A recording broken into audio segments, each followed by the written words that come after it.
Assalamualaikum warahmatullahi wabarakatuh. Good afternoon, ladies and gentlemen, and welcome to the Malay Heritage Center on this rather wet Saturday. Thanks for joining us for this public lecture series entitled Peranakan Singapura, Town Malays in Colonial Singapore and Their Forgotten Clubs, Associations and Built Legacies. Today we have with us Dr. Imran Tajudeen. He's a visiting senior fellow at the Department of Malay Studies and US. Dr. Imran previously was assistant professor at Department of Architecture, where he teaches architectural history and theory and criticism. Part of his research areas includes critical perspectives in urban heritage studies, vernacular urbanism, house and mosque architecture in Southeast Asia, place histories and the processes, underlying motivations and assumptions through which notions of heritage have been constituted and how they are narrated in contemporary reconstructions and representations. So today, his talk with us is part of a series of 5 lectures actually that we plan to align with the upcoming special exhibition, Cerita. So this is part of the Cerita Kita series, and Dr. Imran will give the talk on Peranakan Singapura. So in the late 19th and 20th century, a newspaper and a number of clubs and associations in Singapore employed the term Peranakan as their cultural designator. So what does Peranakan mean? Well, the dominant present-day use of this term in Singapore associates it more with the Chinese Peranakan community. This was not the case for these groups.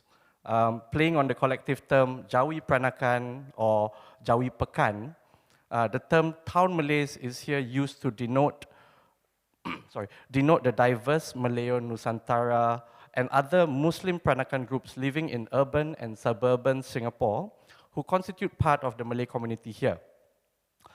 This talk surveys the forgotten clubs and associations they formed and continues from a previous session that extended the histories of Singapore Malays beyond Kampong Gelam to consider historical connections across ethnicities and place histories connecting different neighbourhoods in colonial Singapore.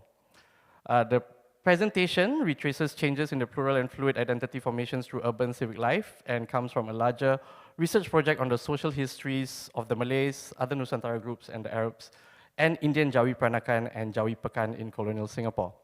So this research is actually supported by the the National Heritage Board, Heritage Research Grant.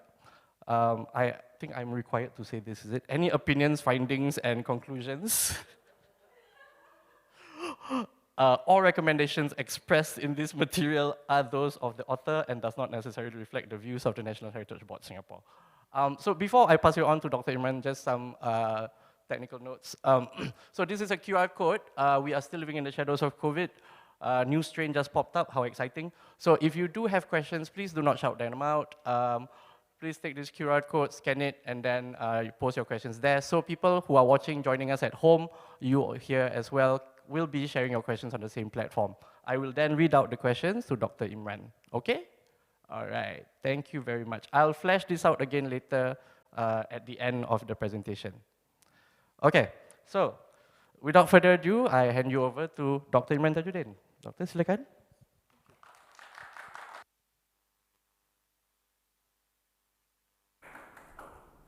Thank you, Jamal, for the kind introduction, and thank you everyone for coming on this Saturday afternoon.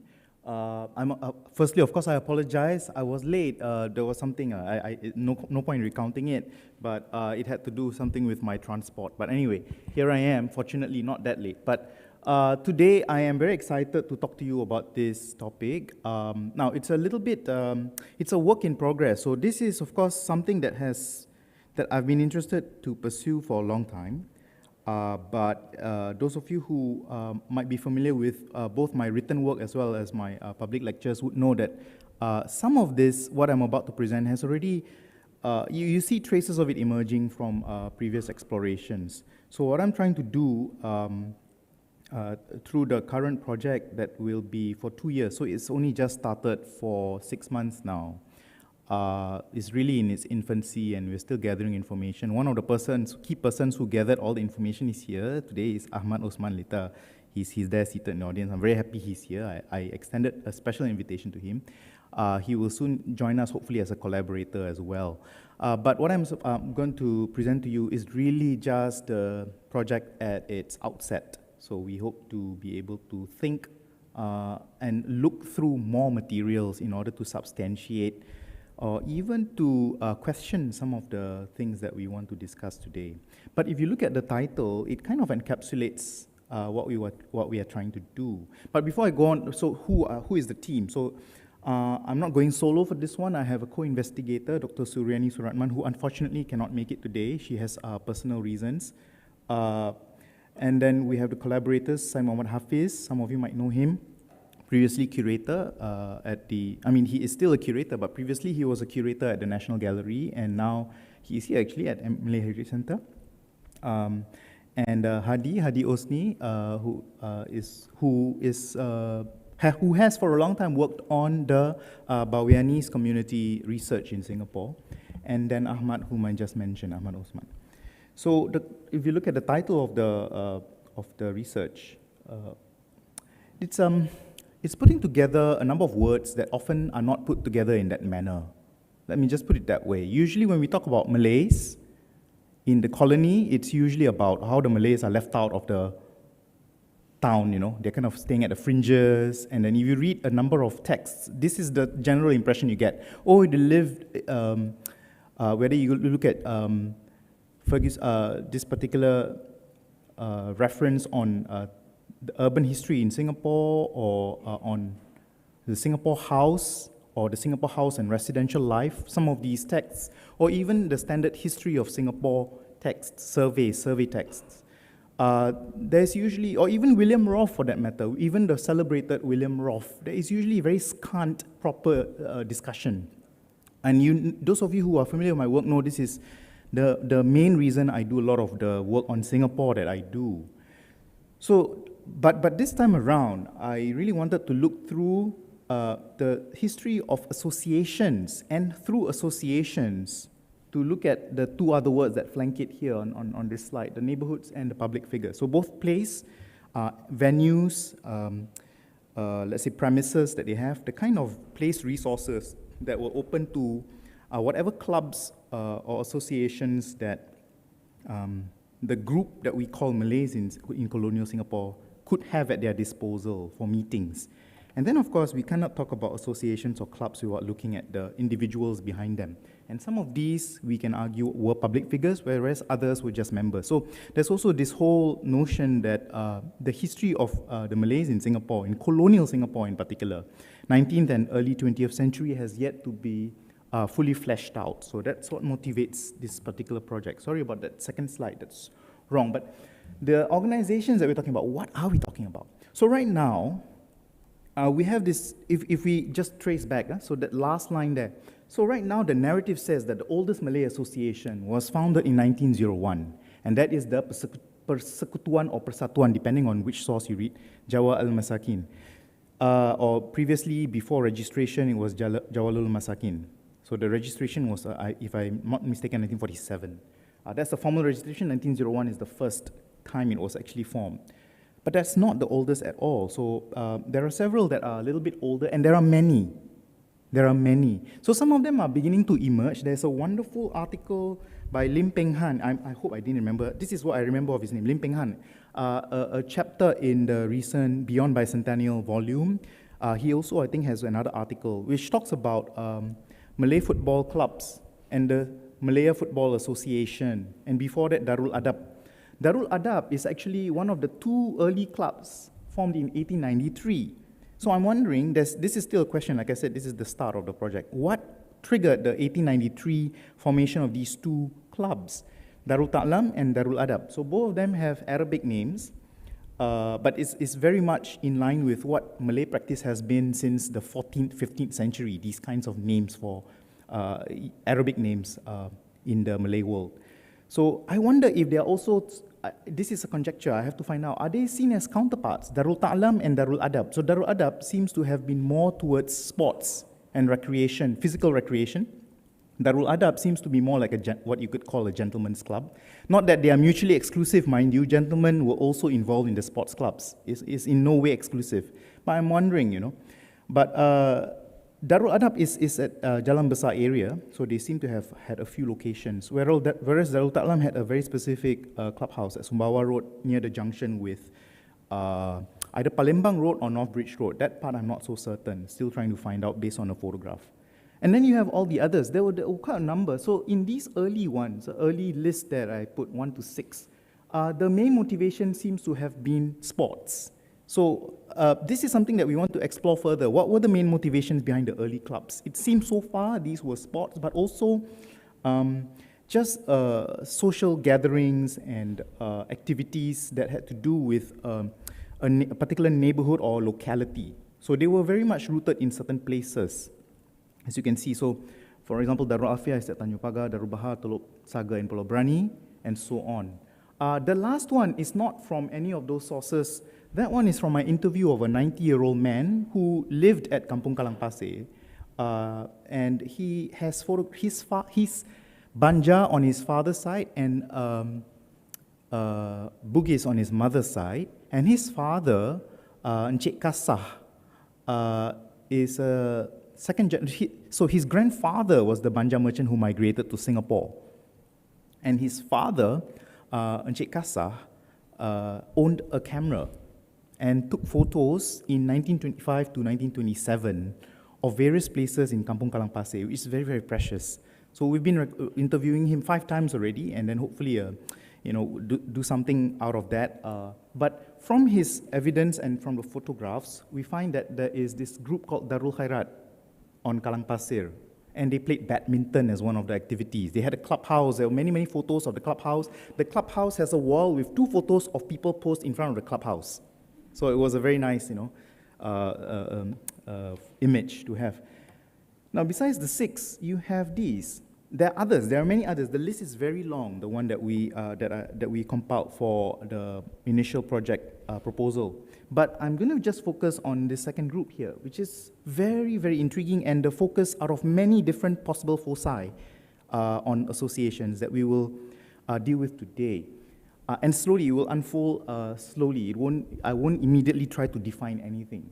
So there were many associations that had nothing to do with the Chinese, contrary to today's application of the term Peranakan, to immediately be associated with Peranakan Chinese. So usually when you say Peranakan, oh Peranakan ya, Peranakan dish ya, ayam buah keluak, and then that's thought of as Chinese Peranakan. And then nowadays, I think there's also what, nasi lemak Peranakan, is it something like that? I don't know, all sorts of funny things like that by very elite Peranakan, let's say, movers and shakers.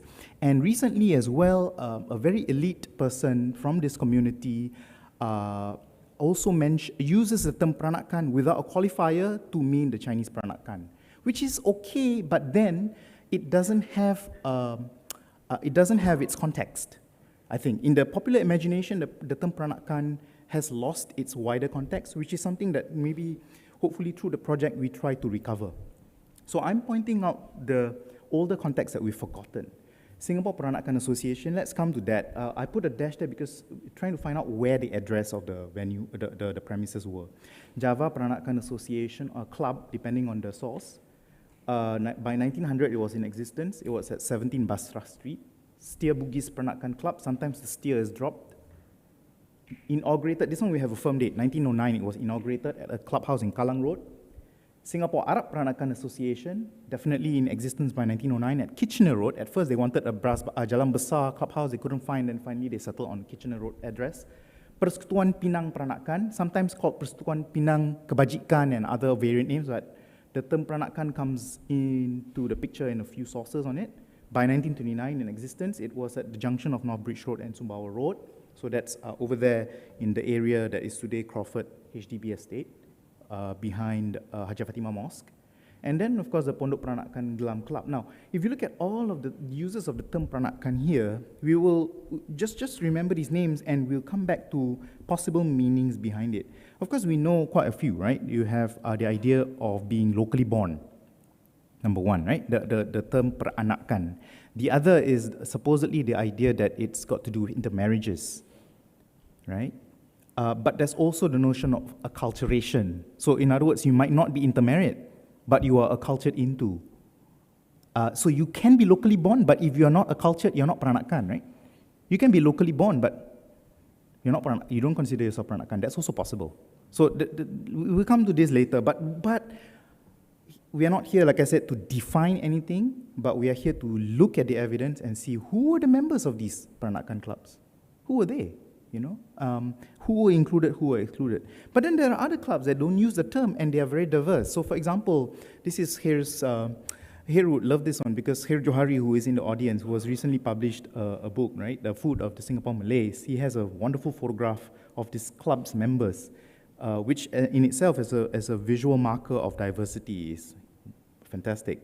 Peranakan Steer Club is one of these gentlemen's clubs in the Kampong Gelam area, but not exactly here in Kampong Gelam. It was a little bit further down. And then you have other organizations that, for example, these two out of several more that my co-investigator, Dr. Suryani, will be looking at more closely, the kinds of debates or discussions and why there were two associations dealing with more or less the same issues.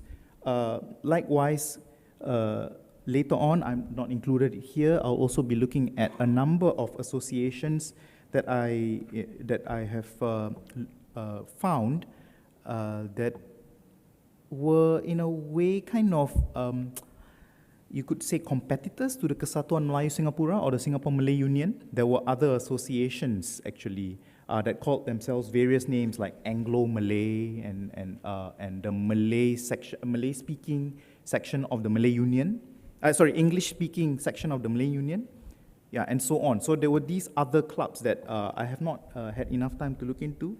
But maybe just to point out that there are yet other avenues of investigation arising out of the organizations, although today we will focus on those that involve the term Peranakan as well as Peranakan Steer Club to look at the diversity. And then there are yet other groups that are not so much organizations. For example, the multi-ethnic committee behind Masjid Sultan by 1912, when the committee was reformed to have 12 members. We'll look at that. And then yet other ad hoc associations or committees that were formed for certain events. We'll look at two examples actually later. So finally, I come to the Jawalul Masakin. So what I'm trying to say is that there's a whole proliferation around the turn of the century of these clubs and associations, as well as into the 1920s, which are not quite, which have been left out of the standard narrative, which starts with Jawa al-Masakin, and kind of assumes very discrete suku or sub-ethnic categories, like the Javanese are in Jawa al-Masakin, for example. But it's a little bit more complicated than that. And the term Peranakan just now also signals something to us. By way of a starting point, way before the clubs and organizations were formed, right?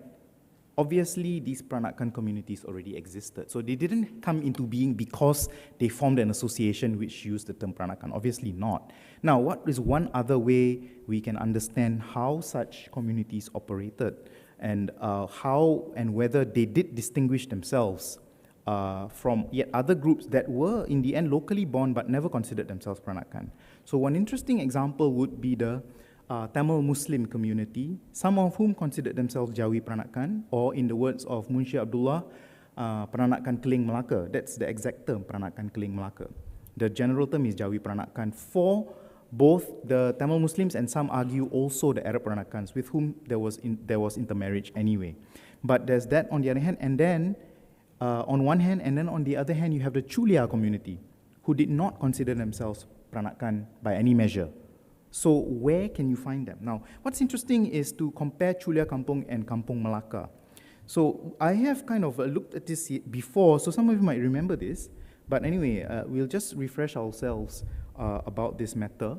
So it's probably a little difficult to see, but this is of course the well-known plan of the town of Singapore by Lieutenant Jackson, otherwise known as the Jackson Plan.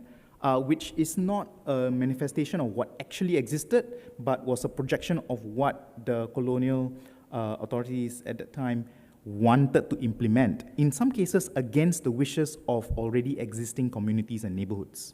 So I must emphasize this. This is not a reflection of what was already there. It was an intention, a mapping out of intent. So one of the things you find is the Chulia Kampung. there's a Chinese kampong, a Chulia kampong. It's quite well known, right? European town, Arab kampong, and Bugis kampong. And I've been at pains to point out at least two things. Number one, this was originally Bugis town, if you look at older maps. And that Arab kampong was otherwise known in both Malay and Hokkien as the Javanese street or Kampong Jawa. So it's a little bit more complicated than this. But I'm focusing now on Chulia kampong. Now, who are the Chulias? The Chulias are the Tamil Muslims, right? This is just to show you Little India, Kampong Gelam Conservation District, and Chinatown Conservation District, and everything else that's left out. But a closer look at Chulia kampong, and what happens is that if you compare these two, yeah, what was supposed to be Chulia Street, right, and Chulia kampong with Nagapattanam Street, Nellore Street, right, Karikal Street, yeah, and Patna Street, they all changed into Kampong Melaka. This is at its embryonic stage, and the mosque is, oh, I forget exactly where, the mosque is here. The mosque of what? So we're talking about the Omar Mosque, Kampong Melaka, Kampong, yeah, so Omar, of course, refers to Pangeran Sharif Said Omar Al-Junaid, who came to Singapore from Palembang. So he came to Singapore already equipped with indigenized epithet, right? He bore a title Pangeran Sharif, which is already hybrid.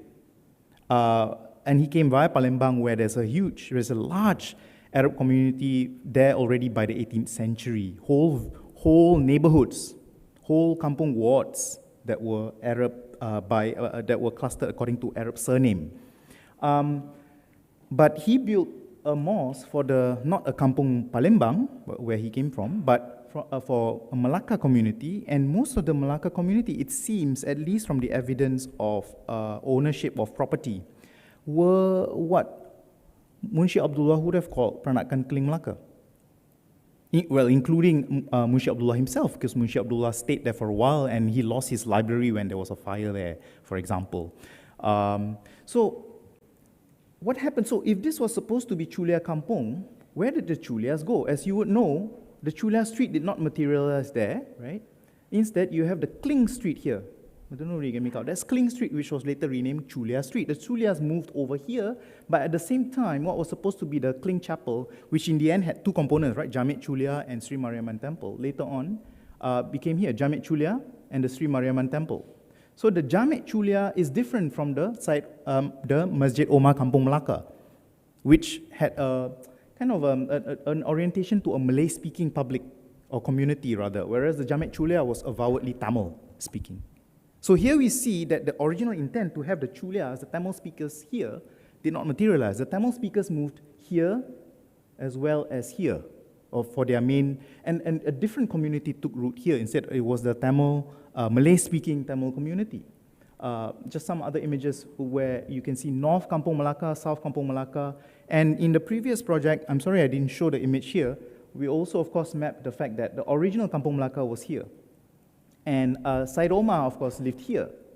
He was right here. His house was here before it was sold off. And Kampong Melaka was here behind the Kampong Temenggung.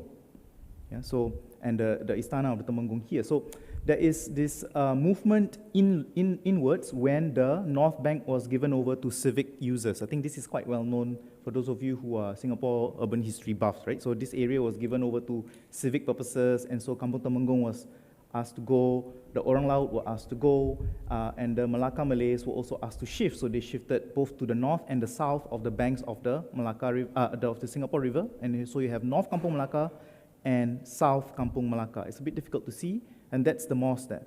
So that's something that already tells us about the existence of a distinction, even within the Tamil community, between those who saw themselves as Peranakan Keling Melaka, and therefore were more gravitating towards Kampong Melaka, not exclusively, but more to be found there, as opposed to the ones who considered themselves Chulia, meaning that they felt themselves, they spoke Tamil, okay, and they didn't identify, for example, with Malacca for one thing, and also, of course, with the Malay language. Maybe just a few examples of the area at Kampong Melaka, for example, the residences and ownership, a mix of, so these are names that you'll be familiar with if you looked at registers, let's say compiled by Ku Sunin Salma Ku, for example, on her thick magnum opus on the Kapitan Kling Mosque in Penang. So this is where it's interesting because she's talking about the Kapitan Kling over there and the Jawi Peranakan within its fold. So in Penang is a little bit more fluid, much more fluid than here, I suppose. Partly because of the older connections of the Jawi Peranakan to Kedah. So there was that direct connection, whereas here I think it's a little bit different. A lot of the Jawi Peranakan here came from Malacca or Penang, meaning secondary migration from another colonial port, whereas in Penang it was from Kedah, which was not a colonial port. Kuala Kedah we're talking about. But anyway, so a few examples, names that I mentioned earlier that you'll be familiar with from such registers. And then on the other hand, you also have the Chulia Indian Tamil Muslims at what is later regarded as, in the area of Chulia Street, right? The shift of the Chulia Kampong to another location. We also have evidence from the municipal notices of the period of the 1850s to the 1870s, that there was the area around Jami' Chulia Mosque was also known as Kampong Kling. So there is a Kampong Kling that is at Cross Street today and it's forgotten, but the name was definitely there in official records. That means it was acknowledged, which also meant, of course, that it was used by the people. And so then it went into official usage. So there's a very interesting and somewhat overlooked history of the, let's say, the larger Tamil community, whether they are Peranakan or not. Of course, I have to add a word of caution, it's actually very difficult to discern. And there's an excellent study by Helen Fujimoto on this, on the Jawi Peranakan, as opposed to the Chulia. So there's a book on this already, in looking into the process of the formation of the Jawi Peranakan and how much of it, how do we understand the processes behind the formation of this group as opposed to newer arrivals from Tamil Nadu that did not consider themselves Peranakan, but then married into the Jawi Peranakan community. And so then what is their children's status? Do the children consider themselves Jawi Peranakan or not? So it all depends. And sometimes they marry Malays, and sometimes they marry Javanese. So it's a very complex picture, actually. So it's not possible to just distinguish like that. What I was trying to show, though, was that at least spatially, you could see a distinction. You could see a distinction between a mosque that was affiliated to Malay speakers at Kampung Melaka, where there were quite a number of Jawi Peranakans or Peranakan Kling Melaka. And then you have the Jami' Chulia, which was Tamil speaking. So there's a lot more, of course, work to be done there. But now we moved, so that's the bit about the Peranakan community. Now looking at the associations, we started with those that were called Darul something, right? Some epithet or another. So one of the things that really struck me and put me in this direction of investigation, hoping to find out more, and it is this photograph, which was exhibited here, actually, at the Malay Heritage Center just a few months ago, for the Urang Banja exhibition. And it was a photograph by Cikgu Latif, or Haji Latif bin Omar. What's interesting, so I just had to make a correction because the MHC exhibition caption says that this is from the 1930s. It's not quite correct because this, what was it? I can't remember. So, so we know from a newspaper article that this club, right, Darul Ta'lam, it's at Sumbawa Road firstly, and then it's established 1893, and that in the photo there is the date 1913, and that this is their 20th anniversary. That's why this photo is not 1930s. Like, it's in the photo, 1913.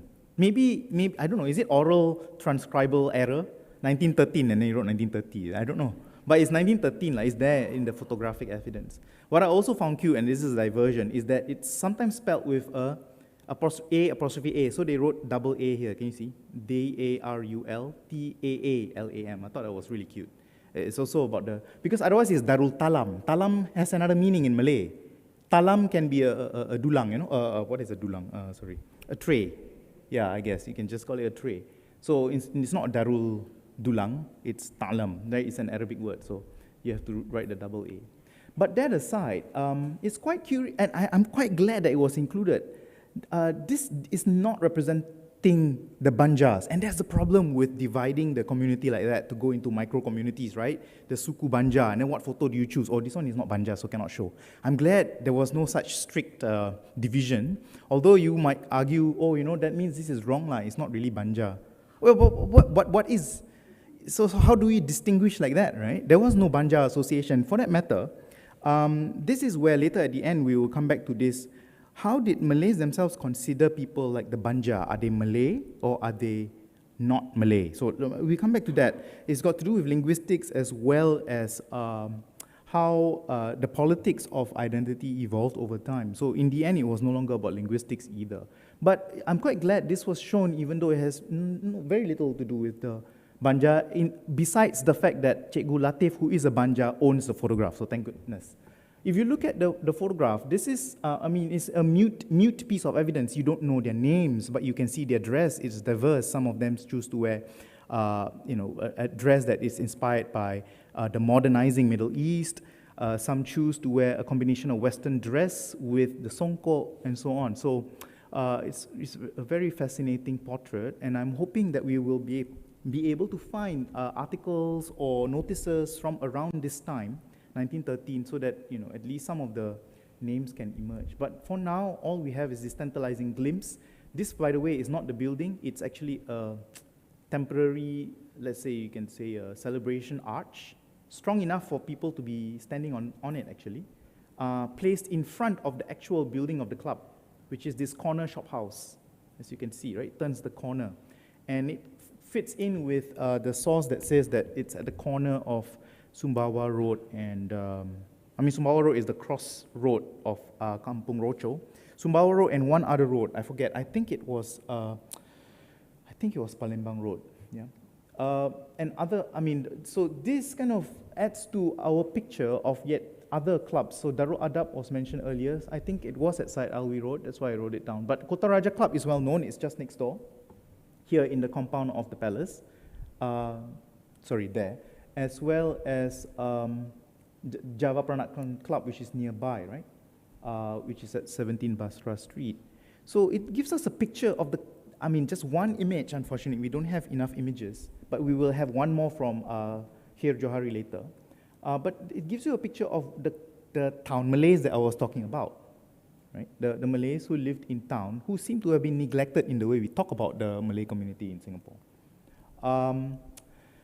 We also can, and this is not the focus of today's presentation, talk about individuals and in town and out of town and the kinds of businesses they own and where they live. So for example, if we only focus on Kampong Gelam, that's very odd because somebody as emblematic of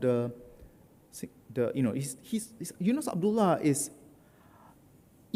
invoked each and every time you talk about the Singapore Malays. It's always Yunus Abdullah, nobody else. But where did he live? Interestingly, he was said to have grown up in the vicinity of the palace. Some people even say, I don't know who says this. There is a particular source which was, I don't know how it was cited by Infopedia, saying that he grew up here. I don't know what that means. Maybe it's wrong, I don't know, or maybe it's correct. Maybe he had some claims to Minangkabau royal ancestry. I don't know. Why was he adopted into the palace at all? I don't know. But what we do know is when he passed away in 1933, December, one Berita Harian article accidentally wrote 1934. He passed away in December 1933. Yunus Abdullah died in his home at Desker Road, that's Kampong Kapo, not in Kampong Gelam. So the most emblematic figure in Malay Singapore history is not even in Kampong Gelam. He lived over there. Dr. Abdul Samad bin Haji Paga bin Haji Armis, he decided when he became the first Malay doctor, he was proclaimed as such, he's of Bugis descent, he decided to open his dispensary in Southbridge Road at the area known as Kampong Susu, otherwise earlier known as Kampong Kling, the one that I was talking about. It's in the immediate vicinity of the Jamek Chulia Mosque at Southbridge Road. Haji Abbas bin Muhammad Taha, who owns the Malay press, it was called Matba'ah Melayu. That Matba'ah Melayu is not here in Kampong Gelam. It was at Angkor Street in Kampong Sambau, near Habib Noor's mausoleum. And Daud bin Muhammad Shah, one of the key founding members of the Kesatuan Melayu Singapura, lived at Jalan Hajijah, Kampong Siglap. So what I'm saying is some of these key figures or tokoh, if we trace and map their location, and a very different and more nuanced and rich picture of the Singapore Malay community who were involved in urban civic life can emerge. And they did not necessarily live in town. In fact, there's also a richer story to Jalan Hajijah that we will have occasion to just touch very lightly on later. And some concentrations that emerge from the distribution of associations, clubs, and business venues are at Kampong Rocho, of course, the part of Kampong Gelam that was demolished, right? The area around Hajah Fatimah Mosque, but also along North Bridge Road in the vicinity of what was known as Kampong Selong, which is today where Village Hotel or Golden Landmark is. The Queen Street area, which in the old sources, including English ones, was called Kampong Dobi, not to be confused with Dobi God. Kampong Dobi at Queen Street area. The upper half of Queen Street, not the lower half. Upper half meaning on our side, not on the Bras Basah side. And the short street, Seligi Road area of Kampong Bengkulu, that's also a concentration of Malay businesses and associations and so on that has been compiled. And Teluk Kurau is interesting. Teluk Kurau at Lorong M, Lorong H, Lorong K, and probably more. So Teluk Kurau emerges as a really important, very important historical center. In fact, those of you who love looking at colophons of the Malay manuscripts, there was one colophon that said that the writer was writing from Teluk Kurau and it was the 1830s. There's one more that says the writer was at Kampong Kalang. So two that we consider like, kampung lah, nobody. The literate people writing, okay? They were writing. They were writing a manuscript. And so then you have also, this is a little bit less surprising. I think everybody would know Geylang Road and Tanjung Katong Road. Quite a number actually, not one or two, several. So even though you would say if it's just 3 or 4, how can you call that concentration? We are hoping that more will emerge. And also given that there were not that many associations to begin with, maybe, of course, the best thing is if I was already at the end of the project and we, the collective group, can map together all of the associations, right, on actually map, so you can see where they are distributed. So just to kind of give some illustration, just now we mentioned, for example, the areas of concentration, but sometimes it's more than just concentration, it can also be the outlier, right, the exception. Right now, I don't know whether this particular well-known business, well-known because in the guidebook, in newspaper advertisements, you always find this name, Ismail and Rahim. And they even advertised themselves, built themselves as the largest store in the East. They were diamond merchants. They manufactured jewelry and dealt in precious stones. They had connections to Ceylon. And I found out this connection in a very painful way. Sorry, it's not going to be smooth if I look for the details. So Mr. Rahim's son, who was then 12 years old, passed away at the age of 12 in Colombo, Ceylon. So that shows the connection because of precious stones. The precious stones and Kampong Selong, here would be the first to tell us, that Kampong Selong was where the gem merchants were, for example. And Ceylon is where the gems are to be bought, to be imported. So apparently Mr. Rahim here, who may be, not just from the spelling, but also from other names that are possibly linked to this particular Mr. Rahim, may have been Colombo, what they call Colombo Muslim, which meant that they were mixed blood. There's a term in Colombo, they have it's like funny, in Sri Lanka, there is this notion that Muslim is a separate ethnic group. I don't know whether any of you have heard of this. It's very strange, like Sinhala, Tamil, and Muslim. I was like, what do you mean Muslim? I asked the person who told me this. Muslim is a religious entity. It's not an identification. It's not ethnicity. They say, oh no, because they are mixed. You see, some of them are Arab, some of them are Tamil, but they're all Muslims, so Muslims. So okay, that's rather interesting. Probably that's something that in Malay would be called Jawi Peranakan. I don't know. That kind of like, what do we call this group? And what language did they speak also? That would be quite interesting. But anyway, Rahim's son died in Colombo, and that was there was a notice on that. So that's the interesting connection there.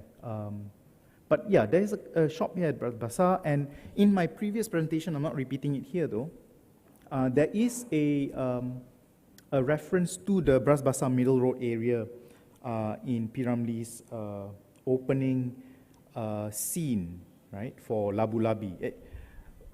So I presented that at the Orang Banja presentation, so I won't repeat it here. So there's that connection. It's actually remembered in that way, and a caricature of it was made. Haji Bakhil bin Haji Kedekut was supposed to have a shop at Middle Road. It was explicitly shown. Haji Bakhil bin Haji Kedekut, I wish I had put the slides here again.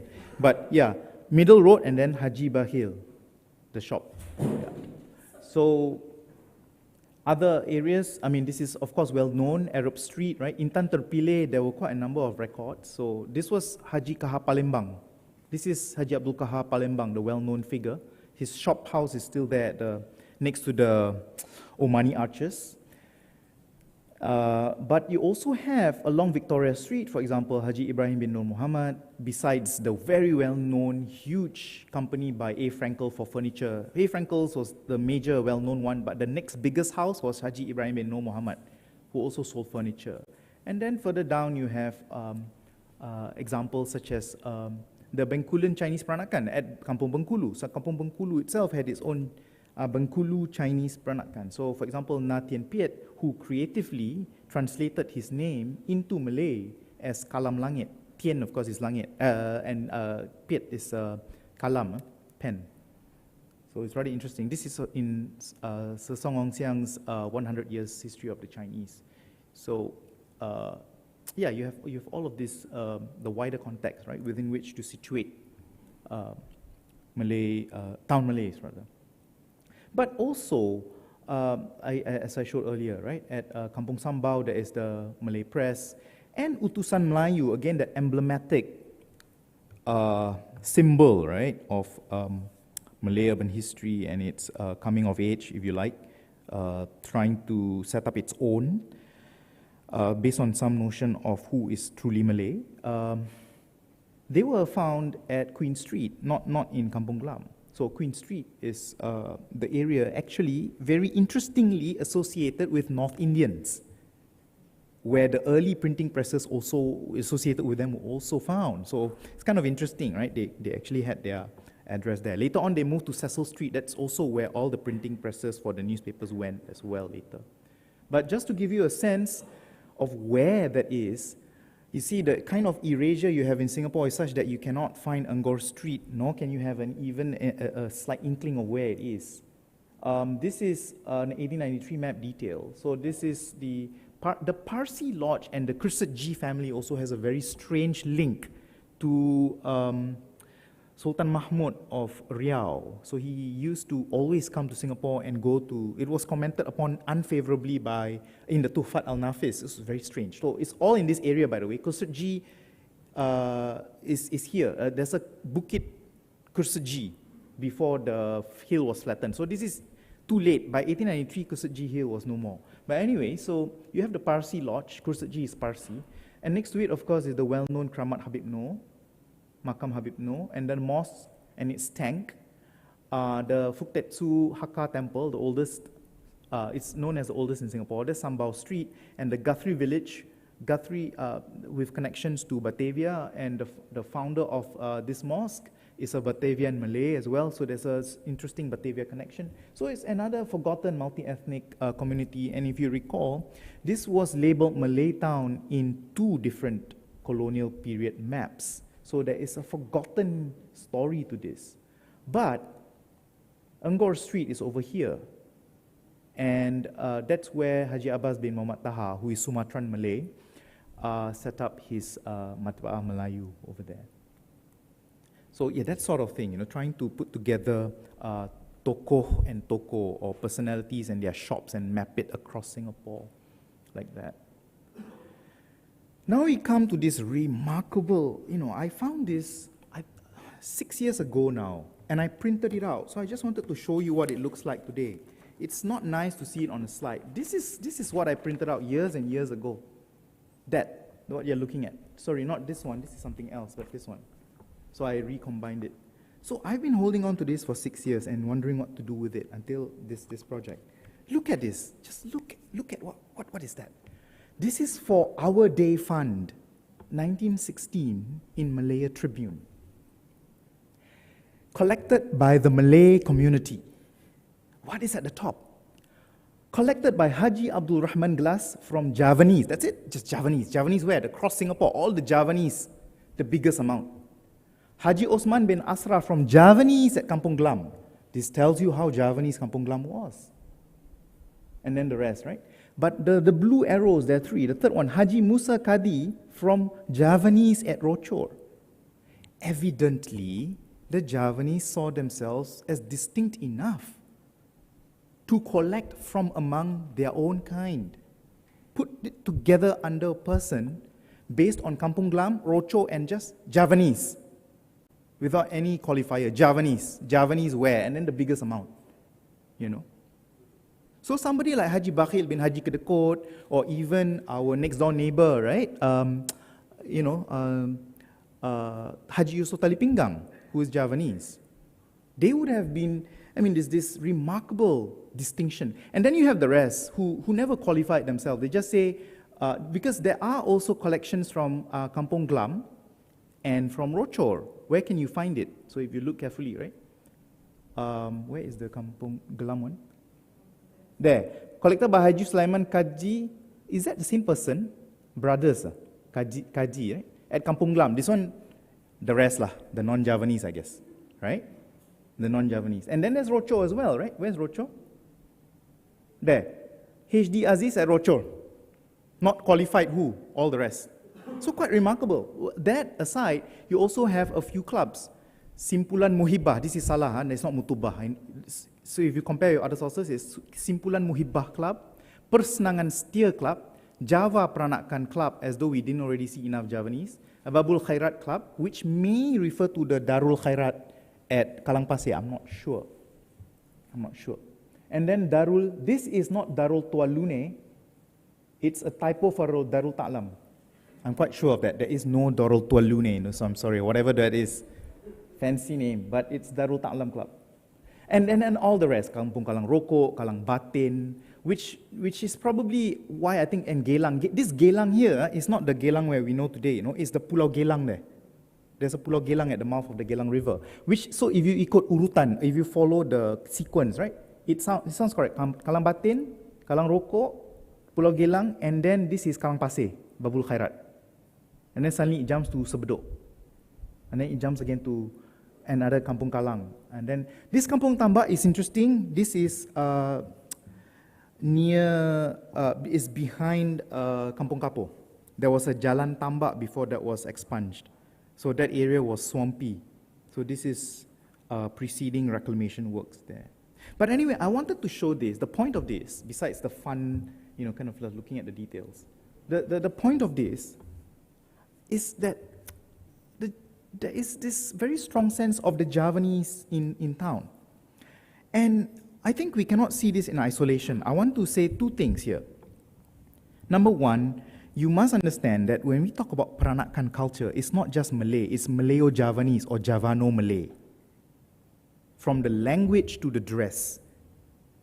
From the vocabulary, for example, kepiting. Kepiting is not used in Malay, it's used in Javanese, for example, and there are others. But the dress, look at the dress, it's from Java. The batik, for one thing, the emblematic, of course I'm not saying it's from Javanese, because there was a multi-ethnic involvement in the production of batik, but it's a Java-based, cosmopolitan culture. And it is the literate urban Javanese who were prime drivers in Kampong Gelam from early times. We know, for example, from Ian Proudfoot's work, he made this remarkable statement that even though in the earliest stage of the 1860s to 1880s of the lithographic presses here, even though the skilled labor of scribes were Terengganu Malays, and they always put their name, the qualifier Terengganu, because they were valued and prized, right, for their skills. Even though skilled labor was provided by Terengganu Malays, the entrepreneurs seem to have all been Javanese. And Javanese from Rembang lah, Juwana lah, Jepara lah, Semarang lah, all stated clearly, right? No, unequivocal about it, they were Javanese. The second thing is, now we must put this in the longue durée context. It's not just a Singapore thing. It's not just a Singapore in the 19th century British colonial setting thing. In Malacca too, it was, and when I talk about Malacca, I'm talking about Sultanate era Malacca. You just pick up the Sulalatul Salatin of Sejarah Melayu, or you pick up the Hikayat Hang Tuah. It is replete with, it's not even clues anymore, it's staring in your face with evidence that the Javanese dominated both Sultanate era Malacca as well as the writing of the Hikayat Hang Tuah, the quintessential Malay hero. The text on the quintessential Malay hero has passages in Javanese. And at this point, it's good for me to quote also this remarkable, I thank Hank Mayer for bringing this to our attention. So he cited the Hikayat Hang Tuah, an episode where the writer of the Hikayat Hang Tuah put the point in the Laksmana Hang Tuah's mouth that the Malays of Malacca were not pure. They were kacukkan, that was the word used in the Hikayat Hang Tuah, bercampur dengan Jawa Majapahit. I shall just read it quickly. I'm sorry it's in Malay, but for the rest of you know already the meaning, so it's fine. Maka kata biduan itu, this is at Indrapura, baiklah tuanku, ragam apa di perhamba palu ini? The drum, ragam meaning the beat, right? Kerana ragam orang Indrapura bukan Melayu. Sungguh beta Melayu, kacukkan juga, bukan seperti Melayu Melaka sungguh. Maka Laksmana pun tersenyum seraya berkata, orang Melaka gerangan Melayu kacukkan, bercampur dengan Jawa Majapahit. Dayang pun satu, sebagai hendak mengajuk beta pula.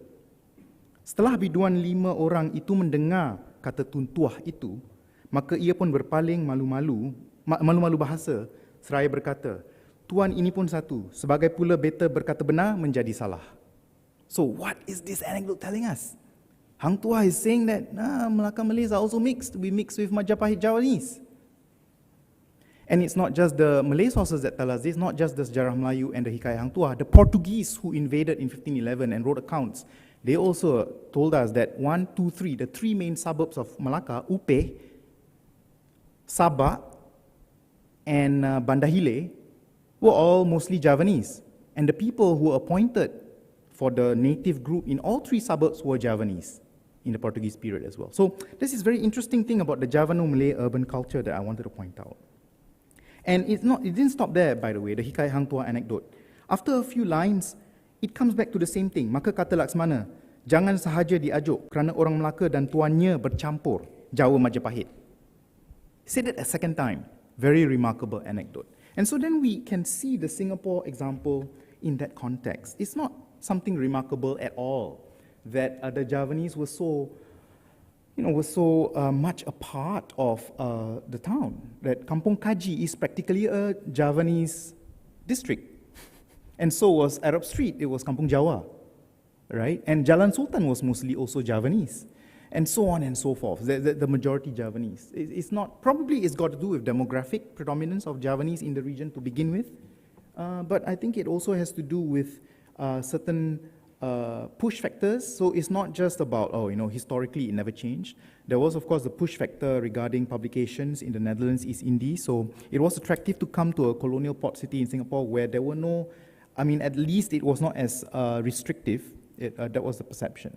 So I'm not saying that, we don't have to look at historical factors to explain the predominance of the Javanese, but I'm saying it's part of an interesting longue durée pattern. Now you come to Singapore's Sultan Mosque. So I wanted to just do a comparison with Malacca and Penang because these are the 3 colonial town settings, right? And so in all 3, the position of a Malay ruler is either absent or subdued. Let's use the word subdued in the case of Singapore. So it's not absent, but it's subdued. So Singapore is exceptional in the sense that it had a Sultan mosque, so presumably that's supposed to represent the Malays, right? Yes. But even in Singapore, the trustees board by 1912 decided that it needed 12 representatives, 2 each from 6 communities: Bugis, Javanese, Malay, North Indian, South Indian, Arab. That's how it was articulated. Rather curious, eh? Bugis, Javanese, Malay, North Indian, South Indian, Arab. That was the trustees board, 2 each. So to this day, you would still find, so for example, currently the chairman, Mr. Patil, is North Indian, Gujarati, for example, right? So, yeah. So, but yeah, the residents of Kampung Kaji were mostly Javanese. And the architecture is interesting because it seems to have both Sumatran, again, you know, and Javanese antecedents. But if we compare it with Malacca, it's also rather interesting because in Malacca, there are 2 major mosques as well, comparable to what happened in Singapore, right? So we have the Kampung Hulu, which is supposed to represent the Malays, and then Kampung Keling, which is to represent the Tamil Muslim community, somewhat equivalent to what happened with the Masjid Umar Kampung Melaka and Jamit Chulia. And then you have there's no ruler in Malacca as such, but because Sultan Hussein was buried there, it was anointed Masjid Besar Tengkera, right? Sultan Hussein was buried there. So Sultan Hussein, in that very roundabout way, is actually a descendant of, you know, by bilateral kinship and marriages and so on, back to the Malacca Sultanate. And so when he was buried there, that became Masjid Besar Tengkera. And Tengkera is quite far out of town. It's a suburb. And if you trace the majority of the Tengkera community who have a large component of fisher folk, quite a number of the Tengkera community are actually descended from Jawi Peranakan, Tamils who speak Malay. Tengkera is rather interesting in that regard. And it seems to have been an outcome of their displacement from town by later developments in the colonial period under the Dutch and then later the British. But anyway, so that's the Malacca comparison. And in Penang, you have somewhat a similar situation where you have a Hadrami sponsor, if you like, for a masjid that was regarded as a Malay community thing, although it was mixed. So it was in the oldest maps of Penang, that the area where the mosque is to be found, the Masjid Melayu Lebok Aceh, was originally labeled Malay Town. And most of the people who went there were Acehnese. And the person who sponsored the Masjid Melayu Lebok Aceh is Hadrami Arab, somewhat parallel to what happened in Kampong Melaka in the case of Singapore. But anyway, so just some illustrations. Some of you have seen this many times, this image, my favorite image, to illustrate the idea of the Javanese community at Arab Street. This image, of course, doesn't capture it in its full historical richness because the Javanese character of the area would have been in the middle to late 19th and early 20th century. This is a very late image. And then, of course, this image, I forget to credit it. It's from, I suddenly forget her name, but anyway, it'll come back to me. But this is a personal photograph, actually, from a former resident of Basra Street, just here. So the Javanese of, talking about the Javanese Peranakan, right? Who gradually, you know, they speak Malay with a lot of Javanese vocabulary, right? So that's the interesting character of the Javanese Peranakan of Kampong Gelam. And others. So another example of nuances in looking at town Malays, if you just look at place and buildings, and in this case, it's kind of like the enterprise of setting up religious houses of worship, right? Masjid Kampung Baru or Masjid Ma'ruf, who was Tuan Haji Ma'ruf, we still don't know. So he was the person who endowed the land, apparently. That's why the mosque is named after him.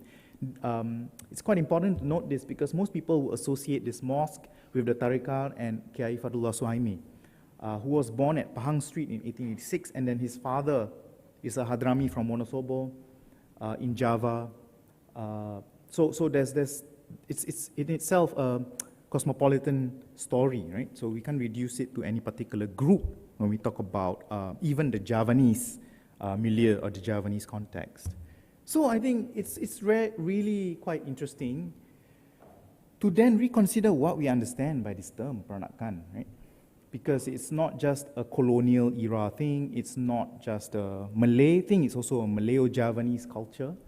The terms come from various languages that are now kind of, of course, over time, they accreted into the vocabulary, right? So at a certain point in time, there was no such term as Straits Chinese, right? But the interesting thing is, in 1909, when you look at the football clubs, the football club that represented the Chinese Peranakan did not call themselves Singapore Chinese Peranakan Club. They called themselves Straits Chinese Club. Whereas the Singapore Peranakan Club, we'll come to later, was entirely made up of Muslim groups. So we'll come to that next.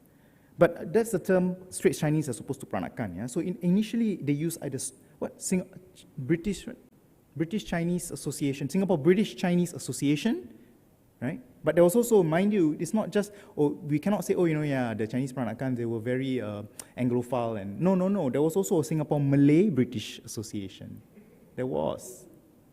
That's what I'm trying to point out. So besides Kesatuan Melayu Singapura, there were two others that were very Anglo. Yeah. Including, like I said, the English-speaking section of the Malay Union. That is very curious. I'm trying to find out more about that. But this Baba and Bibi is very interesting. It's from Parsi, but let's just pause here and quickly. I'm sorry I don't have the images. I wanted to put two, and I didn't have time to search for a good high-resolution one. I didn't want to put blurry images. You know, the Jawi Peranakan newspaper is often kind of lauded as the first newspaper, right, in Singapore. And it was founded not by Malays, but by a North Indian. And even older, and some of you already know this, Ronit Ritchie has supplied us with information that the oldest Malay newspaper in the world, as far as we know now, was produced in Ceylon, or Sri Lanka, Colombo, by Baba Unos Saldin. Baba Unos Saldin, so he has the epithet Baba. According to what has been found so far, Baba Unos Saldin is Javanese. Again, he's from Java at least. So there's this, there's this Sri Lankan Malay. A lot of the Sri Lankan Malays are actually of Javanese descent. It's the same with the Cape Malays. A lot of the Cape Malays, the Cape Town Malays, were actually of Javanese descent, simply by virtue of the greater number of Javanese, for one. But the fact that the Pesisir Javanese, or at least even if you're from the interior, once you leave Java, the default seems to have been, the language of the Jawi, which is another confusing term, the Muslims from Southeast Asia, is Malay. Right? The idea that Malay then becomes the larger language that unites different subgroups. So it's quite interesting, and probably we don't know the real argument, but there is also something to be said about the hierarchical nature of Javanese language, which is difficult to maintain outside of certain circles. And so then Malay becomes easier to kind of replace there's so many of these different. One thing is, if this is to be properly pursued, and that's not something we are pursuing, but if it's something to be properly pursued, maybe it has to be a driver to the study of the vocabulary retained among the Peranakan Javanese in different port cities outside of Java. That would be, were certain words that demarcated hierarchy retained or completely lost? Because even for certain words, the choice is already a demarcator of hierarchy.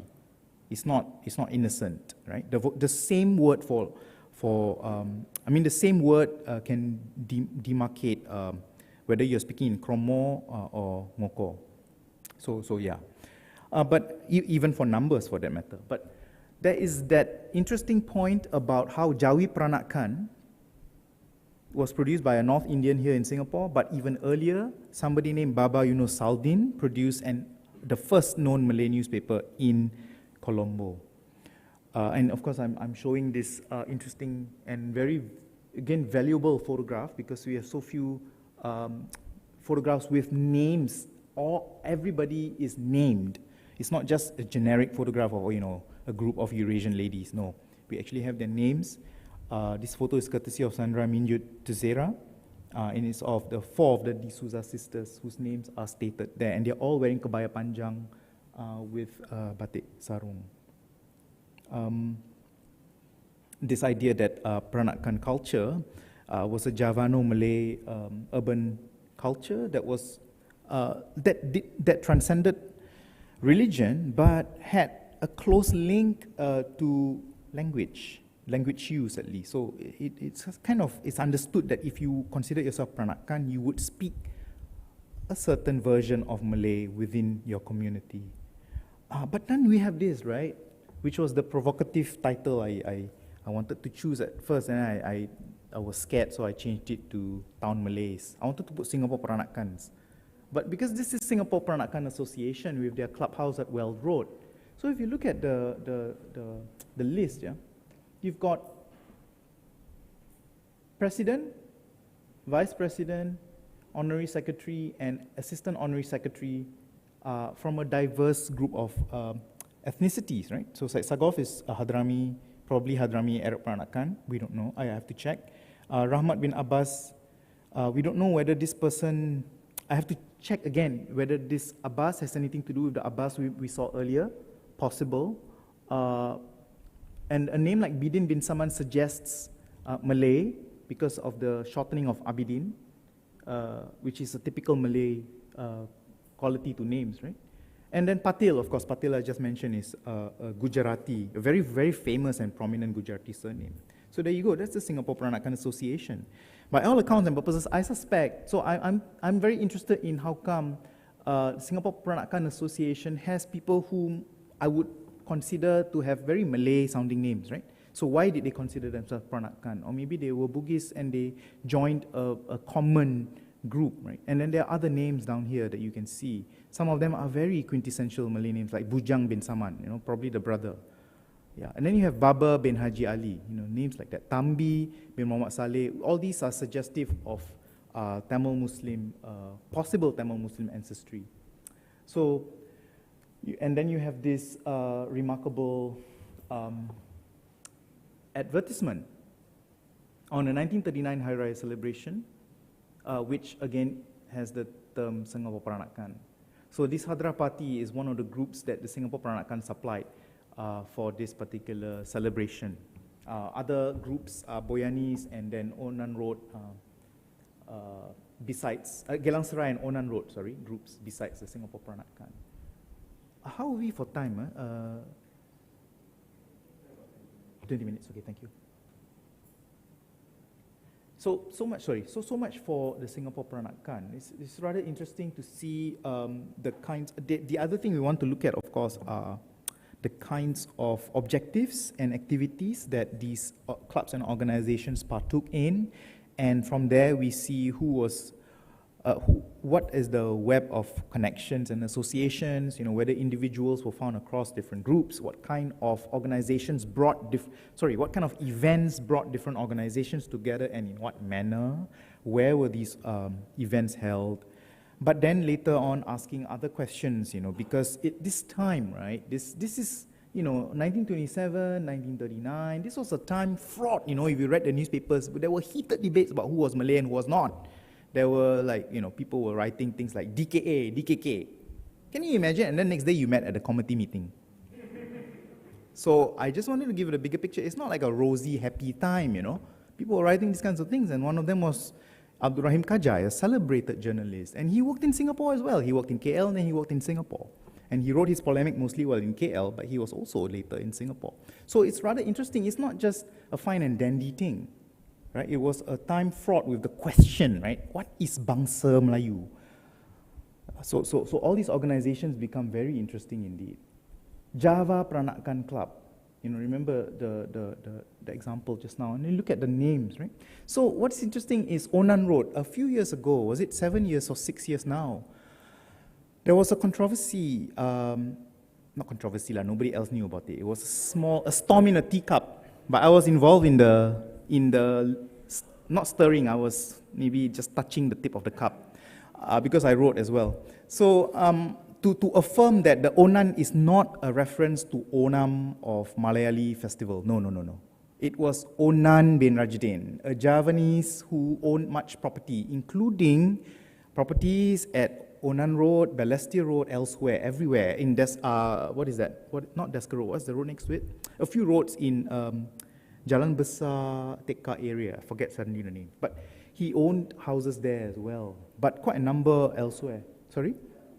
Bukan the one below, I forget. Dunlop, sorry. I keep saying, because D, so not Desker, Dunlop.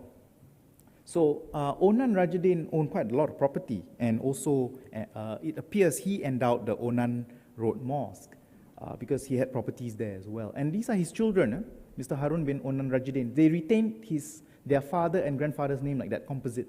Harun bin Onan Rajadin, Sahad bin Onan Rajadin, Yusuf bin Onan Rajadin, Ja'far bin Onan Rajadin.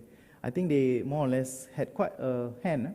4 of the siblings had a hand in the Jawi Peranakan club. Really interesting, because that means Onan Rajadin's children, if not Onan himself, considered themselves, the children considered themselves Javanese Peranakan. So I think a clearer picture emerges now. Okay, we have one set of individuals, the Onan Rajadin family. They were Javanese, but their children, 4 of them, were office bearers and members of the Jawi Peranakan club. And then we come to, our problem in Singapore. I have to rant, right, in every presentation. Because I want to put this in the setting, right? In Singapore, I said earlier, right, the term Peranakan is very problematically just blindly equated with no critical understanding whatsoever as Chinese Peranakan. I think it's, as Siew Min Sai wrote in a review of a very prominent scholar's essay on the Singapore Chinese Peranakan, there is a particular narrative that is very, very dominant right now, which looks at the Chinese Peranakan in virtual isolation from the longer history of cosmopolitanism and the urban milieu of the Malay world before colonialism. It's not a product of colonialism, for one thing. It was there before. And it's a Malayo-Javanese thing. The term Peranakan is used in both Java's north coast and Java's interior, actually, as well as the Malay world port cities. The Negeri, in the older sources, they're called the Negeri. So, I mean, that's really important, because the term Peranakan has to be understood in that wider context. Now put that aside. Now we have Singapore, which is a thoroughgoingly colonial-minded post-colonial society, meaning that we always look at the colonial period as the origin point of everything we own. I want to say this because my title is Town Malays in Colonial Singapore, right? I am going to state very clearly that I do not therefore mean that Town Malays only came about in colonial settings and therefore in Singapore, in colonial Singapore. Not at all. There were Town Malays way before that, right? And there were Peranakans way before that as well. So now how do we deal with something like this? It's called Peranakan Place. That person who came up with the demarcation, we have to find out whether it was just called Peranakan for simplicity's sake, why is it not Chinese Peranakan, and why only the Peranakans in Orchard Road area, because Orchard Road area has a lot of other groups who built equally beautiful residences, by the way, and none of them were celebrated in like manner. And probably the answer has to do with the fact that you have this CMIO formula, right? So there is no space explicitly devoted to the Chinese Peranakan, and so there has to be one. But then there's so many other groups, so why not look at areas in a non-ethnicized way?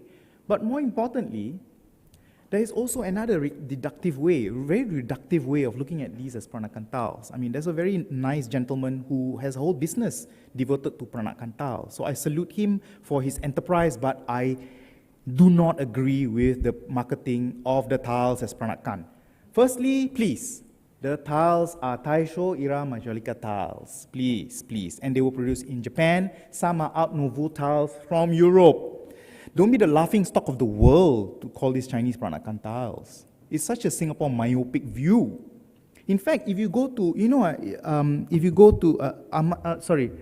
what is the name of the Kiai? I suddenly forget his name, who came from Sedayu Lawas, very famous Singapore Kiai. He's from Sedayu Lawas. I visited the Sedayu Lawas Mosque. I'm sorry I didn't post the photo here. Maybe I can share it later, next time. The mosque has the Qibla wall full of these kinds of tiles, full. Sedayu Lawas, that's somewhat near Gresik, near Surabaya. Sedai Lawas. The famous Kiai in Singapore, one of the early pioneers. He's from there. So Sedai Lawas Mosque. And if you go, of course, to, and here, again, here, sorry for always citing you because you are such a well-traveled person and you know all these things. You mentioned that there are also mosques, was it in Tamil Nadu or Kerala? I think Kerala, yeah, Tamil Nadu and Kerala, I think. Tamil Nadu, yeah, that use these tiles as well. It is majorita tiles. But you know what? No, you don't have to go so far as well. Just around our corner, Muhammad bin Haji Omar. These shop houses, the conserve, fortunately. So this is the Malay Peranakan place, is it? Huh? No, I'm kidding. We don't have to call it anything. You know, because we have this, right? We must lawan lah, you know. They got Peranakan place, we also have lah. Only a row of 18, never mind, but it's all by Muhammad bin Haji Omar. And they use Peranakan tiles. No lah, not Peranakan tiles, right? You know what I'm talking about, these Majolika tiles. So, it's everywhere as well. I mean, this is quite a show-off lah. Yeah.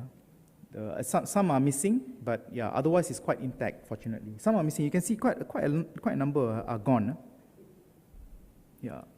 Actually, that's the reason the person who markets Peranakan tiles markets it as such, because he's trying to help people who want to replace these missing tiles. So, you know, but, you know, this is not a Peranakan house, tell him. This one is Muhammad bin Haji Omar's house at Petain Road. Yeah. And you can find it, of course, on Malacca houses. Oh, my God, you know. Yeah. But, of course, in this case, it's interesting because I'm not against, if you know my exhortation always is, I'm not talking against inter-ethnic links. I'm talking about not severing the historical links and calling it just one group. Because now you're severing the inter-ethnic links and saying this is a Chinese Peranakan thing, you know. No, it's not. It's not. But in fact, I wanted to point out that this Malay house, unfortunately, and this one as well, this one as well, both of these, they employ Chinese contractors who added these Chinese swallowtail ends. Yeah. So the house itself, the tukang would be Malay, but then they had Chinese input for some of the roof tile work and so on. You can see, right? I don't know, this is white against sky blue, so you can hardly see the swallowtail motif, but here you can. So this is the clear mark of asking a Chinese craftsman who only ends the finial or the ridge in that way. He doesn't do it any other way. So you ask him to do it, he will put the ridge tail end on your Malay house.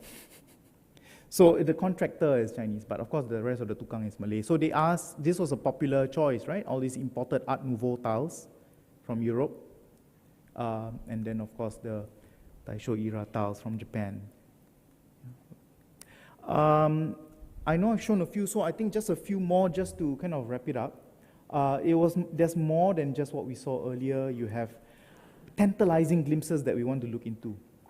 So one of the avenues by which you know these clubs exist was Malay football, or later Malaya Football Association. So initially it was Malay football, and then you have like Simpulan Muhibah Club, Bugis Peranakan, Singapore Peranakan, Penghiburan Club, right? And then here, Simpulan Muhibah again at North Bridge Road.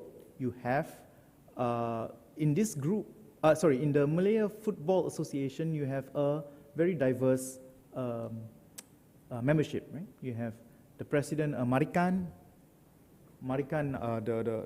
they are Marakayas, they are from Nagore in Tamil Nadu, and then you have Imam Muhammad Yusof, Javanese, and then you have Captain Hashim, Lieutenant Haji Abbas, another Abbas, and so on. So you've got, I wanted to point out one, where is it? Yeah, Shaikh Awad, so this is a typical Indian Muslim name, yeah. And then of course you have the others. So besides mentioning Simpulan Muhibah, you also have Singapore British Malay Club, the one I was telling you, Singapore Peranakan Club, Kota Raja Club, and interestingly, Jockey Club. But you know lah, jockeys, right?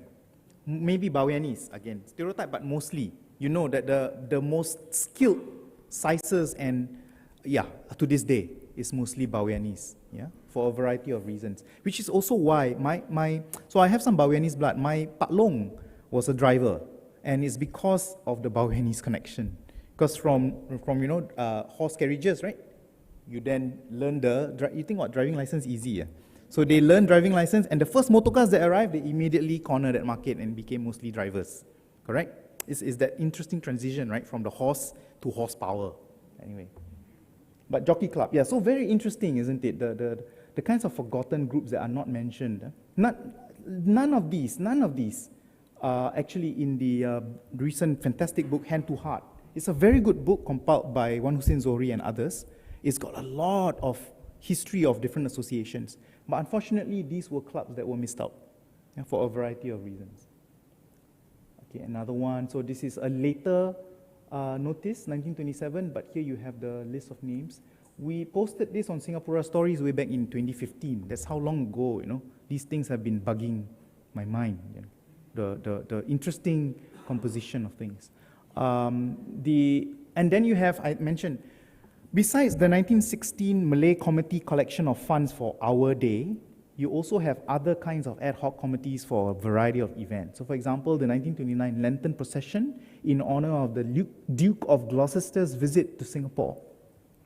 So the procession was quite impressive. It stretched from what is today's Esplanade, right, the theatres, all the way to Government House, which is actually the Istana today. And the Muslim procession started at Bras Basah Road and was, the motor car came from Istana, and the whole procession was organized by Encik Yunus Abdullah. But you look at so Yunus Abdullah, 1929, this is after Kesatuan Melayu Singapura was established, right? But it's not like it doesn't mean that Yunus Abdullah, because he stood for just reserving Kesatuan Melayu for Malays and excluding those who are of Arab or Indian blood, doesn't mean he doesn't collaborate with them. So if you look at the groups that were included, right? Yeah. So it's a diverse group as well, right? So you've got this Starlight. There's another Darul. I forget. Is it Darul Nujum? No. There's another group that referred to Starlight as well. Was it Nur Nujum? I can't remember. It was the Arabic version of Starlight. Then Taman Mak Nikam. So I'm guessing this might be the same group. Taman Mak Nikam, Jawi Peranakan, Singapore Peranakan, Persenangan Setia, which was a diverse group. Both are diverse groups, right? Singapore Peranakan and Persenangan Setia. Rushdiah Club, which is from Riau, and because this is after 1911, when the Riau royal family fled to Singapore and re-established Rushdiah Club here. But Rushdiah Club already had a branch here anyway. Rushdiah Club already had a branch before they fled, but this is the club, and British Malay FC. So it's quite interesting to see that and many other kinds of snippets of these kinds of coming together. A few more articles. 3 of these are on the Persenangan Setia / Perhimpunan Setia Club. So you can see all the members. Yeah, I won't go through them, but just to give you a sense. Arab Peranakan Club, this is the notice stating that it has been just established, and it's for, this is interesting, confined only to local and Malayan-born Arabs who are known as Arab Peranakans. President is Mr. A.M. Al-Saghof JP. Interesting. So we've got now 2 families that definitely declared themselves Peranakan. Bugis, Java Peranakan, right? Onan Rajudin's 4 sons. And then you have the Al-Saghofs. Al-Saghofs, of course, because, I mean, they married, a major branch of them married into the Haja Fatimah Bugis lineage. Okay. So this is here, Johari's very recently published book, The Food of Singapore Malays, where he included, I was looking through, there are many reasons I love the book, and this is one of them as well. He includes things that are not necessarily just about food. He includes things that talk about the milieu of the Malays of Singapore, which I really, truly value. He wants to, expand our horizon on who the Singapore Malays are, what they look like, where you find them, and in what settings. So here's one of them, the Club Persenangan Kampong Gelam, right? It's Persenangan Setia, and then sometimes, various names, right? Sometimes also Perhimpunan Setia, like this. So it's got slight variations, but just look at the dress and the visage, their face. How diverse, right? So this is the kind of the creme de la creme club of Kampong Gelam, if you like. Or not just Kampong Gelam, the Malay, urban Malay community, the Town Malays, right? So one in Tarbush with a moustache, looking very much like he could come from the West Asian side of things.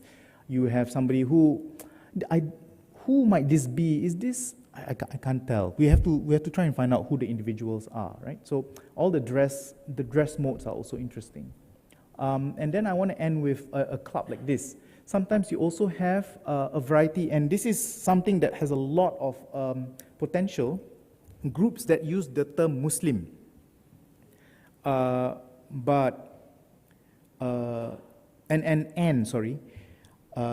are dominated by English-speaking members that included Malays but were not exclusively Malays. So, for example, the first Malay doctor, right, is the A. Samad bin Haji Pagar, right, who is Bugis descent, is the vice president. The president is S.I.M. Ibrahim, a very well-known figure who is claimed by both the Tamil and Malay community. Right, you find him. I found him in a publication on Tamil Muslims in Singapore. And then he's also in the Beyond Bicentennial book on the Malays in Singapore. So he straddles both worlds, right? That sort of thing, right? So when we try and divide things by race. But here is Young Muslim Physical and Literary Union, which for all intents and purposes does not even bother whether you are Tamil speaking or Malay speaking, because it was English speaking. Yeah, and it's stated here as well. As the members of the union are mostly English educated, blah, blah, blah. So there is this idea of the English educated forming this kind of physical and literary union. That in itself is interesting. And going on from that point, trying to divide people by race is also quite problematic, because if you're on the side of purity, you will soon encounter trouble. Because let's say you're very proud of Hajijah Jumaat, a well-known, wealthy landowner who is, I don't know, you want to call her pure Malay? Up to you. Her husband is Arab, Said Ali bin Muhammad Bunamai. So, you know, people intermarried. You got to accept that. People intermarried. And so then, you know, Malays and Javanese take bilateral descent, right? We count both sides, male and female side, and you are all part of us. Don't worry. I acknowledge both your male and female. The Filipinos do it too. That's why they have such long names, right? They take their mother's surname and then their father's surname. The Arabs, Indians, and Chinese who are seen as the outsiders, who marry into the Malayo-Polynesian groups, Malays, Javanese, and so on, they take unilateral descent mostly. They only take the male side. And so then what happens when you marry across these groups? You have the Peranakan phenomenon. Both sides contesting, right? So it depends on the situation. How do you, I mean, you could even then, in the case of the Chinese, what I'm seeing is they start to gravitate towards talking about this. They say, yeah, we're Chinese Peranakan, but, you know, we're different. They don't seem to want to mention the Malay side of things. So I don't know. It's for me quite interesting to see the differences, how different groups. So also it dissolves. Whenever I look at name lists like this, I realize how difficult it is to look at the Malay ones. They don't have surnames. So then it's so difficult to identify which group, which family. It only goes up to the father, unless you do what the Onan Rajudeen sons did. Bin Onan Rajudeen, your grandfather's name is included.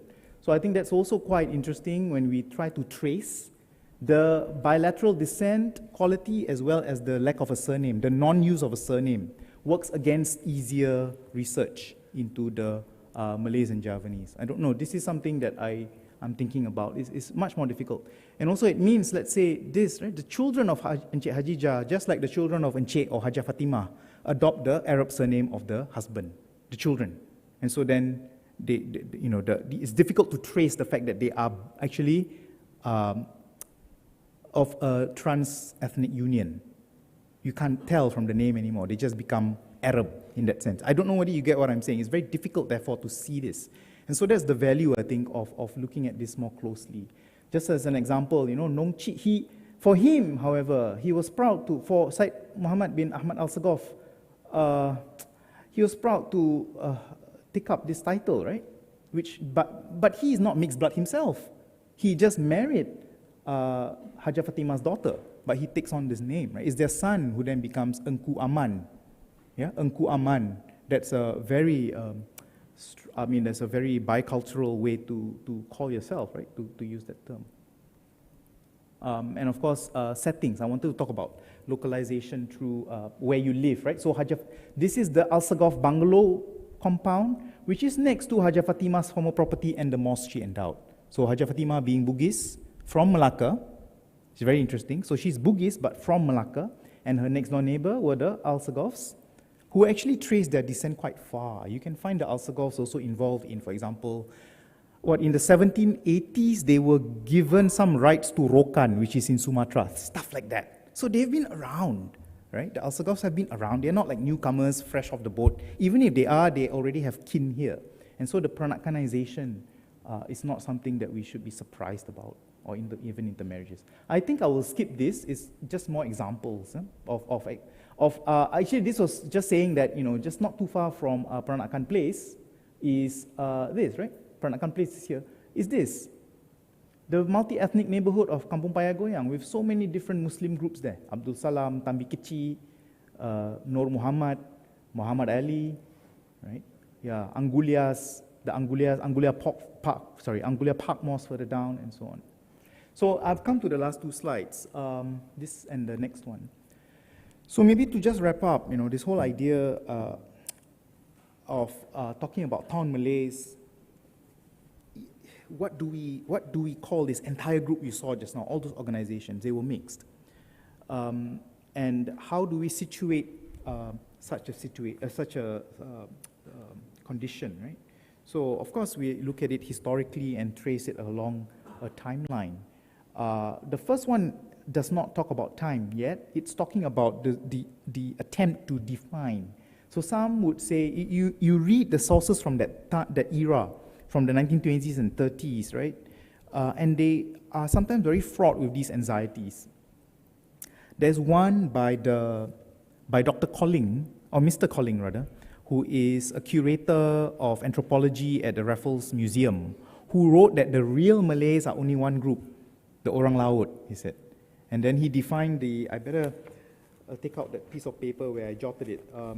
So he was saying, that he says that the true Malay, the Malay would look at the Minang and Boyan and single them out. They're different, even Minang. So Yunus Abdullah would not, of course, not agree because,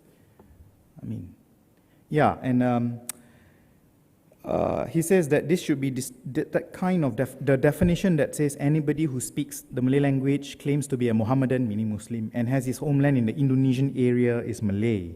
He says that's rather fashionable, but that is incorrect.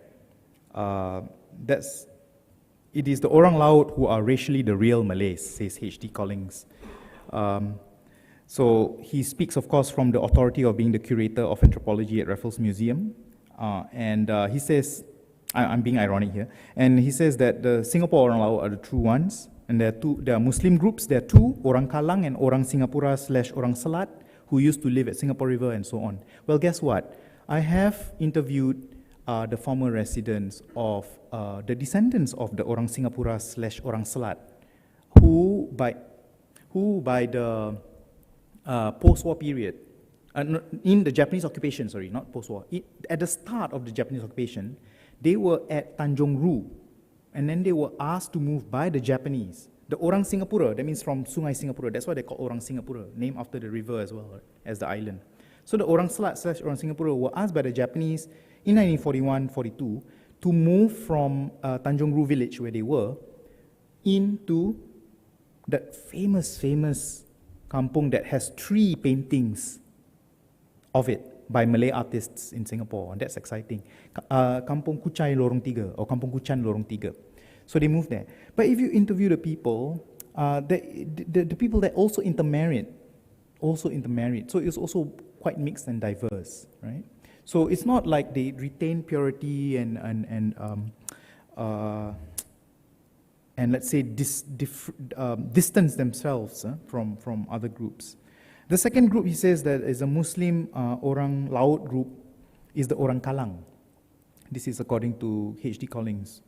So the Orang Kalang, as I mentioned, I interviewed the 90-year-old man from Kampung Kalang Pasir. So Kampung Kalang, there are many different clusters. So the Orang Laut are of at least 2 distinct groups, and they were on Kampung Kalang Rokok, as well as Kampung Kalang Batin. And both Kalang Rokok and Kalang Batin had variant names. So Kalang Rokok was also called Kalang Jenang because they had two different leaders, Jenang and Batin, that sort of thing, and other variant names. So now, however, right, if you really looked at these groups, they also had connections down to the other islands to the south. Huh? So is that saying that, according to Collins, real Malays are only from the islands? How about the peninsula? How about Sumatra? So this kind of a definition, I think, is rather arbitrary. The distinctions are rather arbitrary and not very helpful.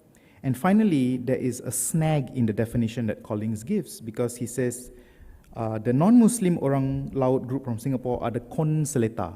The interesting thing is once you see the word Kon, you know that this is a Aslian Mon Khmer term, meaning they are not even Austronesian, they are Austroasiatic.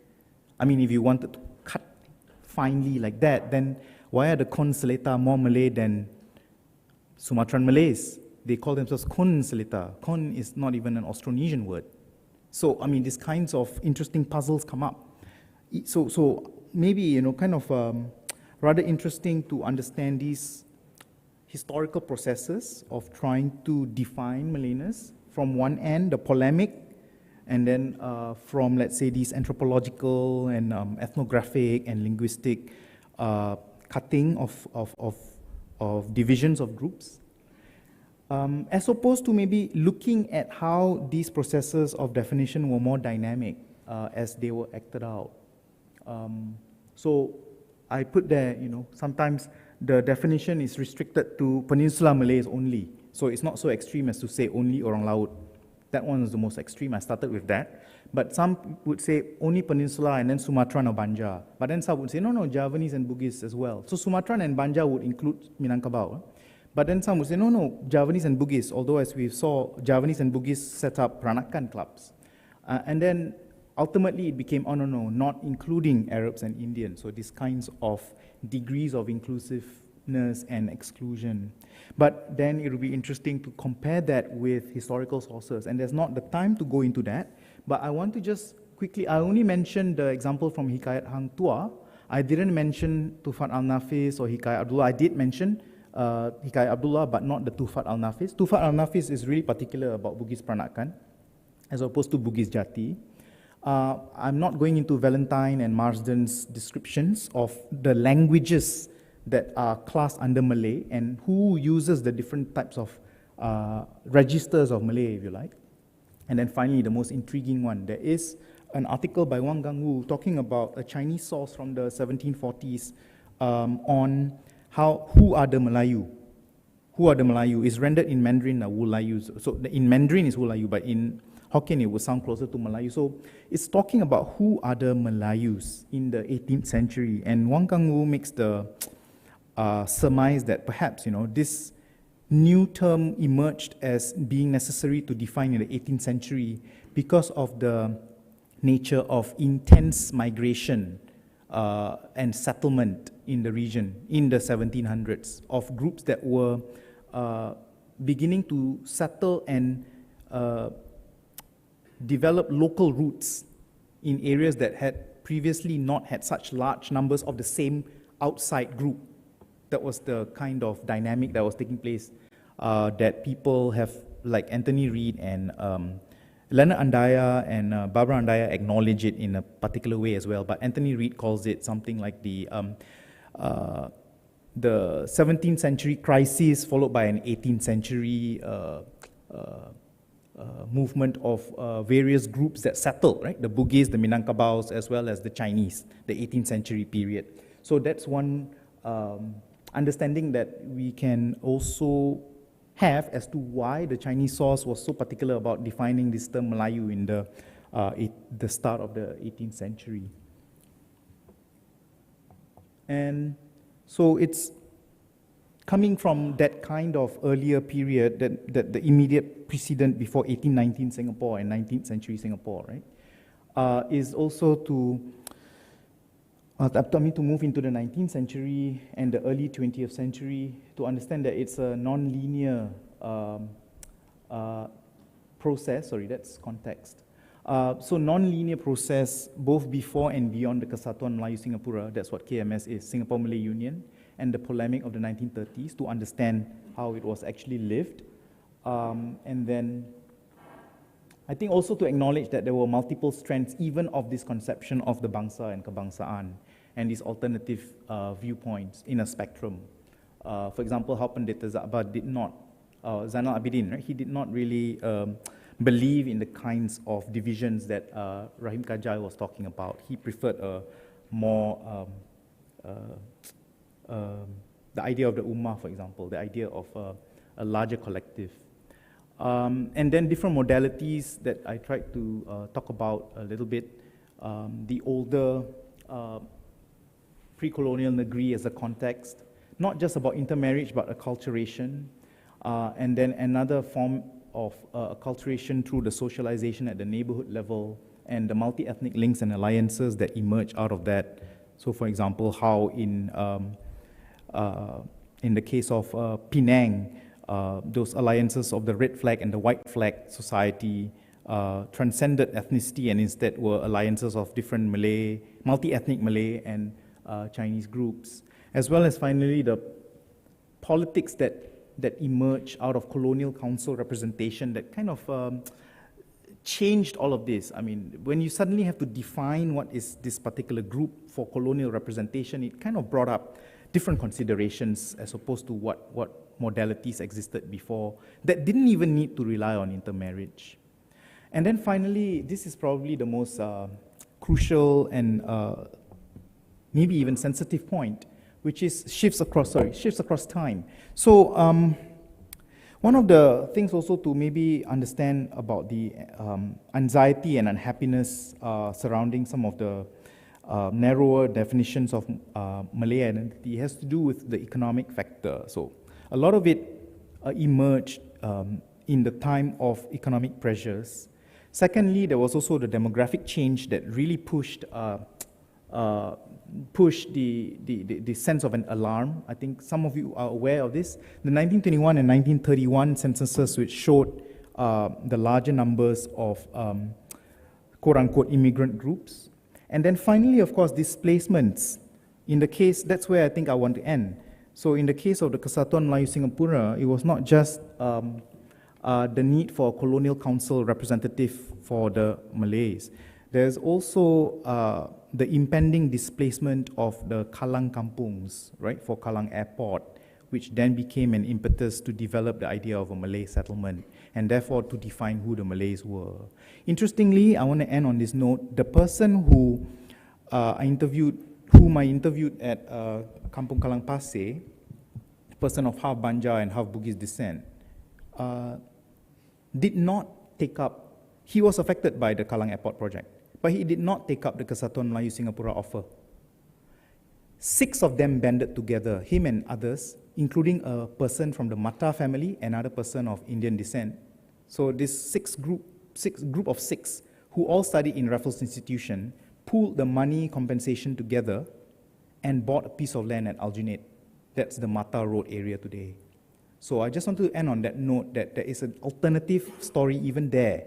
The Kalang Malays who did not take up the Kesatuan Melayu Singapura offer for the Malay settlement, they pooled their money together, bought a piece of land, and they moved there. And then later they moved somewhere else. So there's a lot more to the story besides this kind of like, the Kesatuan Melayu Singapura took care of the Malay plight.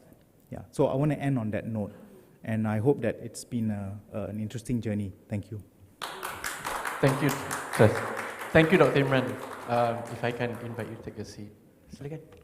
I need the clicker also. Hold on. I think you need to go to the next one, right? Yeah. Okay. Thank you, Dr. Imran. That was a very condensed presentation, and I'm a bit nervous to think that this is just part of your research that you've done, so it's probably going to be a lot more.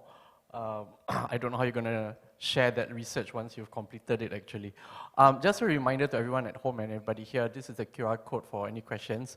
If you have any questions you want to ask Dr. Imran, I'll try to speed right through because we have about 10-15 minutes left. A lot of what you shared about these organizations, institutions, clubs, primarily, that use the term Peranakan. But at the same time, also, at the beginning of your presentation, you did not really want to define what Peranakan was, but you alluded to it like having certain origins and having certain changes. But that's not what I want to go to first now. I noticed that a lot of the clubs, firstly, they seem to be predominantly male. It's gentlemen's clubs, one. They were sports-oriented or maybe social-oriented. They had social events. One thing I noticed as well from the dressing and the fact that they were in time, it looks like they were mostly middle class. The membership consisted of middle class individuals from diverse backgrounds, Javanese, etc. Why would one want to join such a club? Was this something that was linked with what you had at the end about colonial council representation? Do people join the clubs because they wanted to project a certain kind of identity, or it helped them with certain businesses, or you need to register this thing? Why would someone join a club back in those days? Thank you, Jamal. That's such a good question. Because I mean, as I talked about it, I made it sound like, oh, you know, just join clubs for there's no real reason. But actually the clubs that I listed, even let's say the first group, they were quite a diverse spectrum. Darul Ta'lam and Darul Adab versus, let's say, Darul Afia, all those place-based clubs that were mostly football clubs, and they were people from the rural villages. That, for example, Darul Afia Tanjung Pagar is not exactly rural, although I wonder if it's the fishing Tanjung Pagar village, because there is a Tanjung Pagar fishing village as opposed to Tanjung Pagar Road. But there is the Teluk Saga one, right? I think that was, I forget the name. But yeah, all these, that means that there is a spectrum. Not all of the clubs were elite urban ones. Some of them they were also called Darul, or the house of, and they belonged to village settlements that were out of town. Yeah, and they were mostly involved with football. But coming to that point, there was one forum letter at the height of the debate about who can represent the Malays for the council, municipal commissioner, sorry, because there was a legislative council thing later. But first the municipal commissioner, right? So one person wrote in to say, oh, you know, there's this gentleman who is heavily involved in 2 of the Muslim clubs.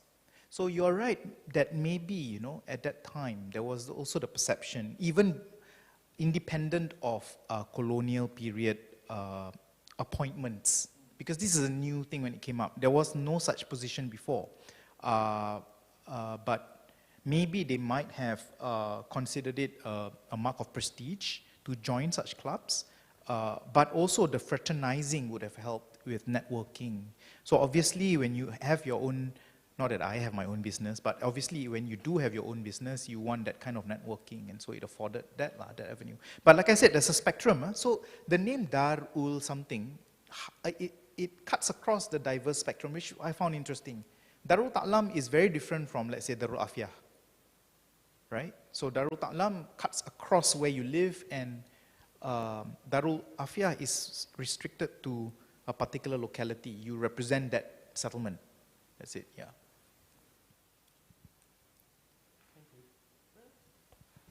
Thank you. Okay, I'm still waiting for some questions to pop up, but I just want to read this thing that is on YouTube. Someone commented this. This is from the eclectic Peranakans. You got a reaction almost immediately from the start of your presentation. In Penang, we still acknowledge the existence of other Peranakan communities besides the Chinese Peranakans and celebrate them. We encourage the communities to own and celebrate their identities and culture so as to ensure continuity and not consign to museum anecdotes. That's a comment, actually, but it's not an actual question. I thought this is quite an interesting situation. The Peranakan Chinese situation in Singapore compared to Peranakan Chinese situations in perhaps the Strait Settlement, maybe in Penang or in Malacca, and if we were to look at broader Nusantara and Peranakan communities, would you think the Chinese Peranakan phenomenon in Singapore is quite unique and compared to those communities? I'm going to not comment on the Chinese Peranakan situation. Instead, I will comment on the other groups. Okay. Yeah, because I think it's more productive. Excellent. I think what is going on is that, you see, there are many reasons why the term Peranakan has fallen out of regular use to talk about groups that don't originally speak Malay at home, but today do. I think that's one definition you can say about Peranakan-ness. Peranakan-ness means if you are at home in a domestic setting, you use Malay, even though actually ancestrally you would never have used this language. But it's your own version of Malay because you've added your own. That's one understanding of it. Another understanding is from the intermarriage and then from the dress and culture. But there might be this lack of a need to distinguish anymore because of the number of generations that have passed since the first few who did indeed feel strongly the Peranakanization happening to them. Like for example, they might be second generation. Their parents only speak Javanese or Bugis. And then they are learning Malay, but their Malay is still very Javanese Malay or very Bugis Malay, something like that. Or very Tamil sounding Malay, which of course is not a problem, but what I'm saying is that as the grandchildren become very localized, they see their grandparents and like, you know, your Malay is funny. It's like, you forget that you're from me. Something like this dialogue takes place across generations. So I think what happens is as generations go by, now it's 2021, people no longer use that term in a meaningful way. If they do, it's almost the person was lambasting the museumization of culture. I agree. But then you see museums have another purpose. Museums help to keep alive a memory of something that is no longer lived. And you cannot live it anymore. If you do, you're museumizing yourself. But some people enjoy museumizing themselves because it's like fun. So that's a different story. But most people don't do it. I mean, yeah, I don't know whether you get what I'm saying about museumizing yourself. You revive something. You revive the language, you revive the cuisine, you revive. In today's setting, it's very difficult to revive, but you want to do it because you feel it's important. That's different. If you just let things slide as they do, the term Peranakan stops. Now why, now I'll come back to the Chinese Peranakan. Why are the Chinese Peranakans emphasizing the term so much? Why don't you do a tracing? Where and why does the term Peranakan for Chinese Peranakan culture come about? You will find that a lot of it has to do with marketing, and I will end there. Thank you. Okay, we have some questions. Let's see. This is from Anonymous. You mentioned the review by Sai Siu Min. How well known is the material you have presented here to the academic community, not just those based in Singapore? Thanks. I'll give you another question, so can respond to two. So the first one was a review by Sai Siu Min. The second one is somebody in the audience. Have you heard any responses from Chinese Peranakans in Singapore to your historical research?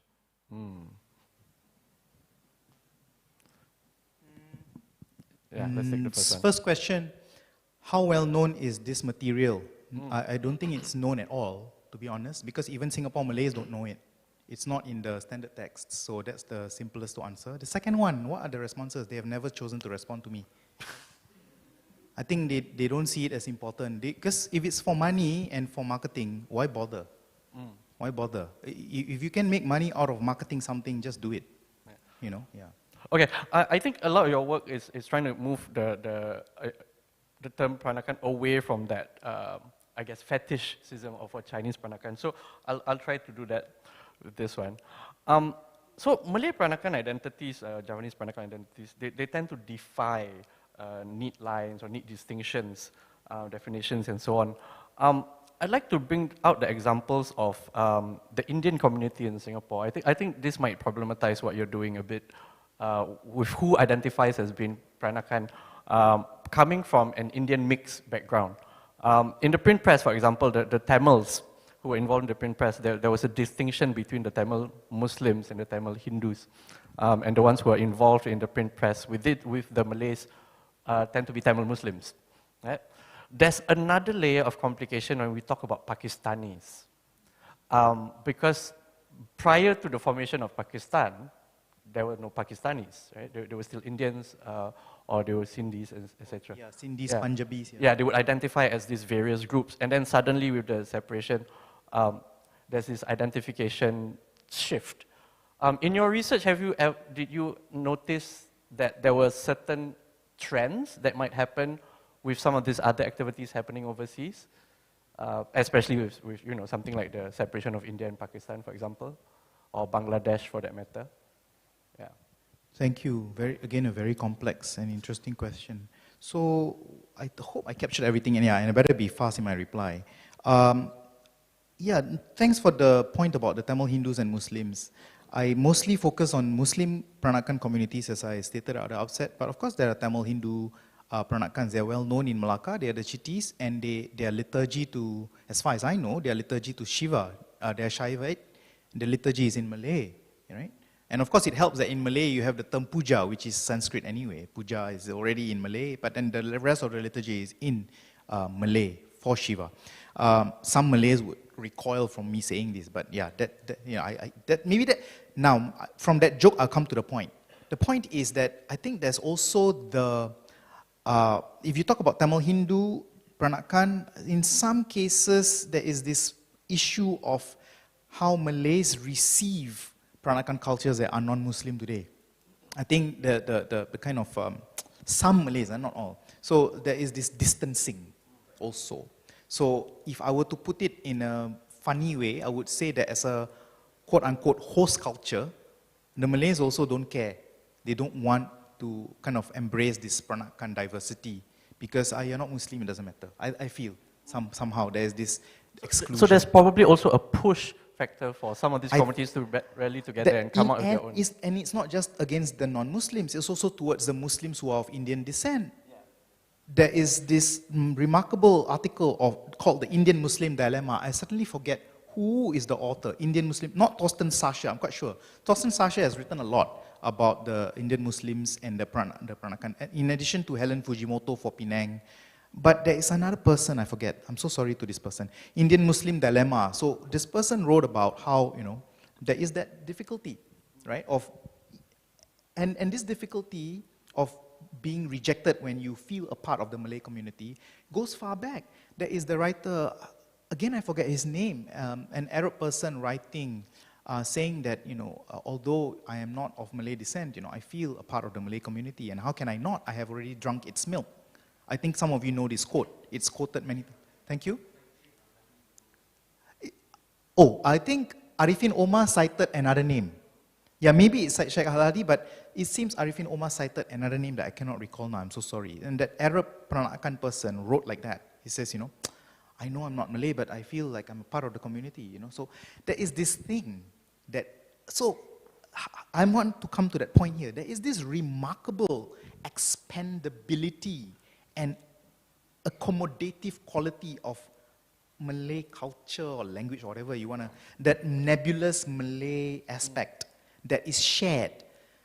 But at some point, right, it became more important to define exclusively who is Malay. And the two are at odds with each other. And I, for the life of me, pull hairs trying to talk about this in a coherent way. But I hope I am understood. These 2 points make it very difficult for us to discuss. It's not a rational matter either, Because if it were, it's very simple. What's your male descent, what's your female descent? That is not the point. That's what I tried to show about the bilateral and unilateral. There's also the contradiction in what you just said in another example of the Sultan Mosque trustees, for example, right? Where when you showed the slide on who's in and who's out, with the Sultan Mosque trustee, you have the North Indian groups, the South Indian groups, the Arabs, and then from the Nusantara groups, you have these 3 distinct groups, the Bugis, the Javanese, and the Malays. And the Malays in this example would include the Baoyanis, maybe the Banjas, I'm not sure, but the Banjas definitely, the Minangs. So there were smaller pockets of Nusantaran communities who were included in that Malay definition. Perhaps the Javanese might have people from Sunda, maybe Baoyanis. I'm not sure how the distinction was, but there's definitely I guess, a coagulation of these various communities together in the definition of Malay for the Sultan Mosque trustees, for example. That's right. Yeah. Thanks, Jamal. And so you brought me back to that difficult question, right? Yeah, how come, right? If everything that Imran said just now, is so fine and dandy, the Malays are so expensive. And then when it comes to the Sultan Mosque, they suddenly have an exclusive category Malay.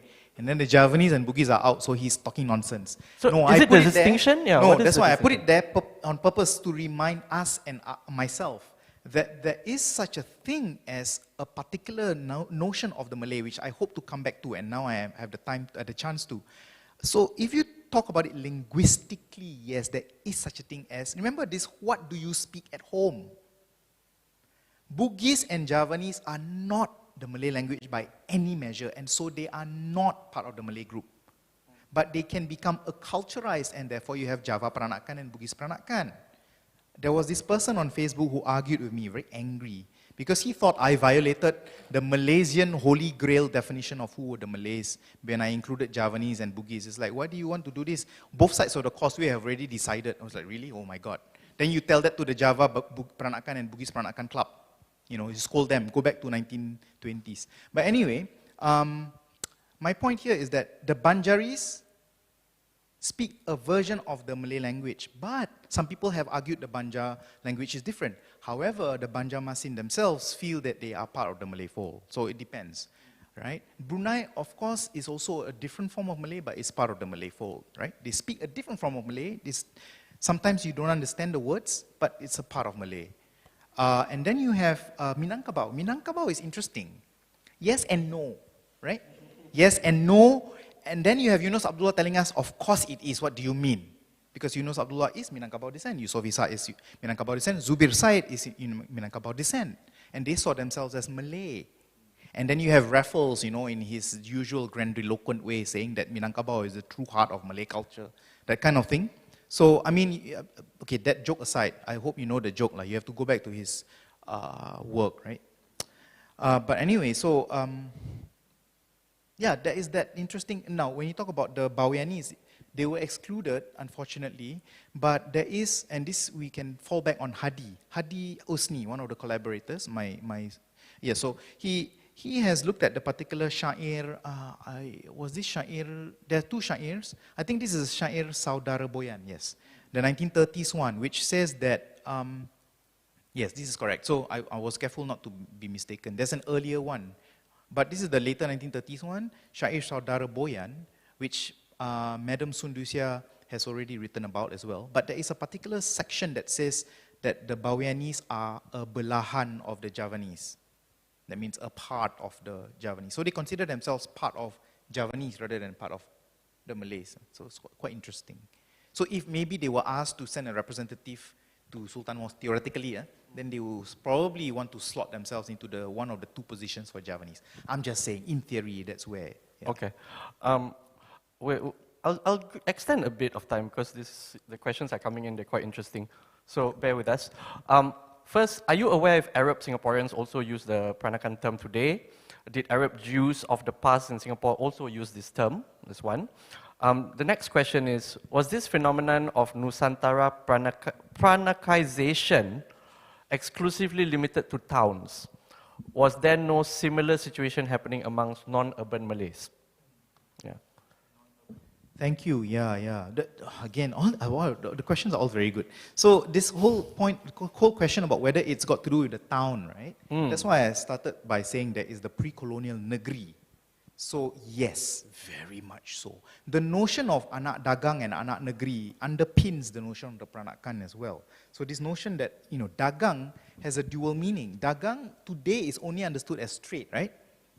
But actually dagang also meant you travel. Of course, the two go hand in hand in the first place, but the idea that you are an anak dagang somewhere automatically marks you as somebody who is from elsewhere, whereas an anak negeri is from that. And negeri, the settlement, and originally the negeri referred to the port capital.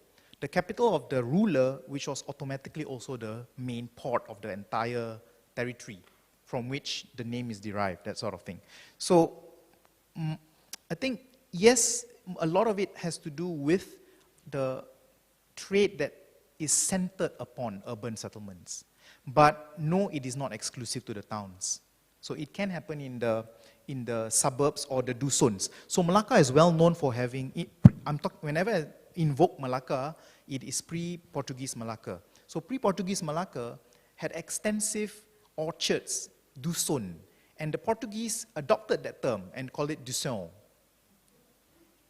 You know, they didn't come up with their own name for orchard, right? So maybe we should rename orchard. No, I'm kidding. But Dusun in Java, in Portuguese. So, of course, what did the Portuguese do? They rampas lah. They took all the fantastic orchards, gave it to their compradors and their whatever, you know. But yeah, so they extended very deep. And I want to say one more thing, which is jump to the 19th century. Munshi Abdullah wrote that when he wanted to learn proper, correct Malay, he had to seek out two true Malays in the kampung-kampung in Malacca, not in town. So this idea that kampung is ulu and lousy, no. The true teachers of proper, correct Malay and how to write it and spell it, Munshi Abdullah sought out Malays in the villages way out of town. So we need to undo our prejudice against out of town. And when I say town Malays, I think I didn't emphasize it enough. The fluidity and movement, cross-connection across the two was always there. From the very fact that Darul was used for all the clubs, from Darul Ta'lam and Darul Adab in town down to the clubs at Teluk Saga and, you know, Kampung Kalang Rokok. Yeah, so it's all one entity. It's no such thing as, oh ini kita orang bandar, lu orang kampung tak masuk ah. No, there's no such thing. And yeah, and it's a very old phenomenon. Yep. Okay, there's a few more questions, but I don't think we've already run out of time, so I do apologize. Yeah, but sorry about the Arab Peranakan question, never mind. Yeah. But I do have one last thing for you to maybe you can share, because your research is only partway through. What else are you going to look into before your research completes? Sorry, what again? What else? Where else is this research going to? Actually, that's it. The list of organizations will provide a setting for understanding the bigger picture, and then we will zero in on just a few. So maybe I should quickly list.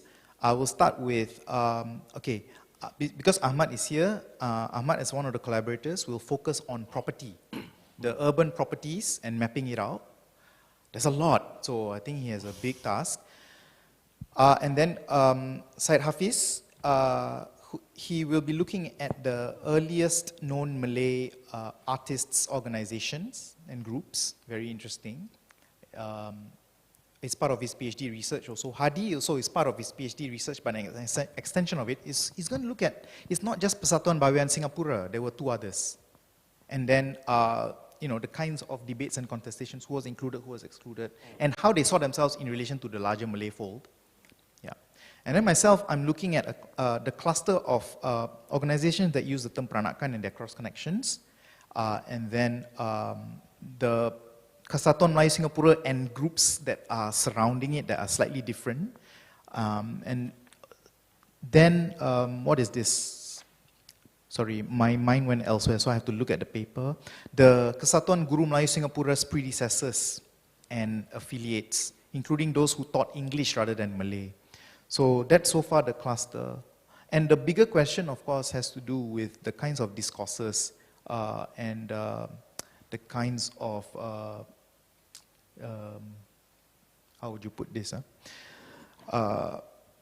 Like I said, the activities that surrounded and enfolded the polemical discussion of Malay identity. So I'm interested in looking at that, right? How the different groups, I forget to mention Dr. Suryani. Dr. Suryani is looking at the women's groups, and what is remarkable, this is a good way to end it. What is remarkable, as Jamal just pointed out, is that all these groups seem to be male-dominated, and you don't see women. And then when you see the women's groups, my gosh, they are very diverse. Very diverse, cross-ethnic alliances from the word go. So that's very interesting, how they, if they ever talk about the identity issue and what motivated them more. So then they could be a way to say how talking about women's the dimension afforded by looking at women's organizations on Malay identity presents a totally different picture, which, looking at just male-dominated hubbub, does not afford you. Yeah, the picture is not there. Yeah, thank you. All right, thank you, Dr. Imran, for sharing your research with us. Before you go, everybody here, and at home, this is a QR code for feedbacks. Do give us your feedback. Tell us how you found today's lecture. And thank you once again for being here, for joining us this lecture. Do join us on our Malay Heritage Centre's Facebook page and Instagram to keep yourself updated with our upcoming programs. Thank you very much and have a good weekend. Assalamualaikum.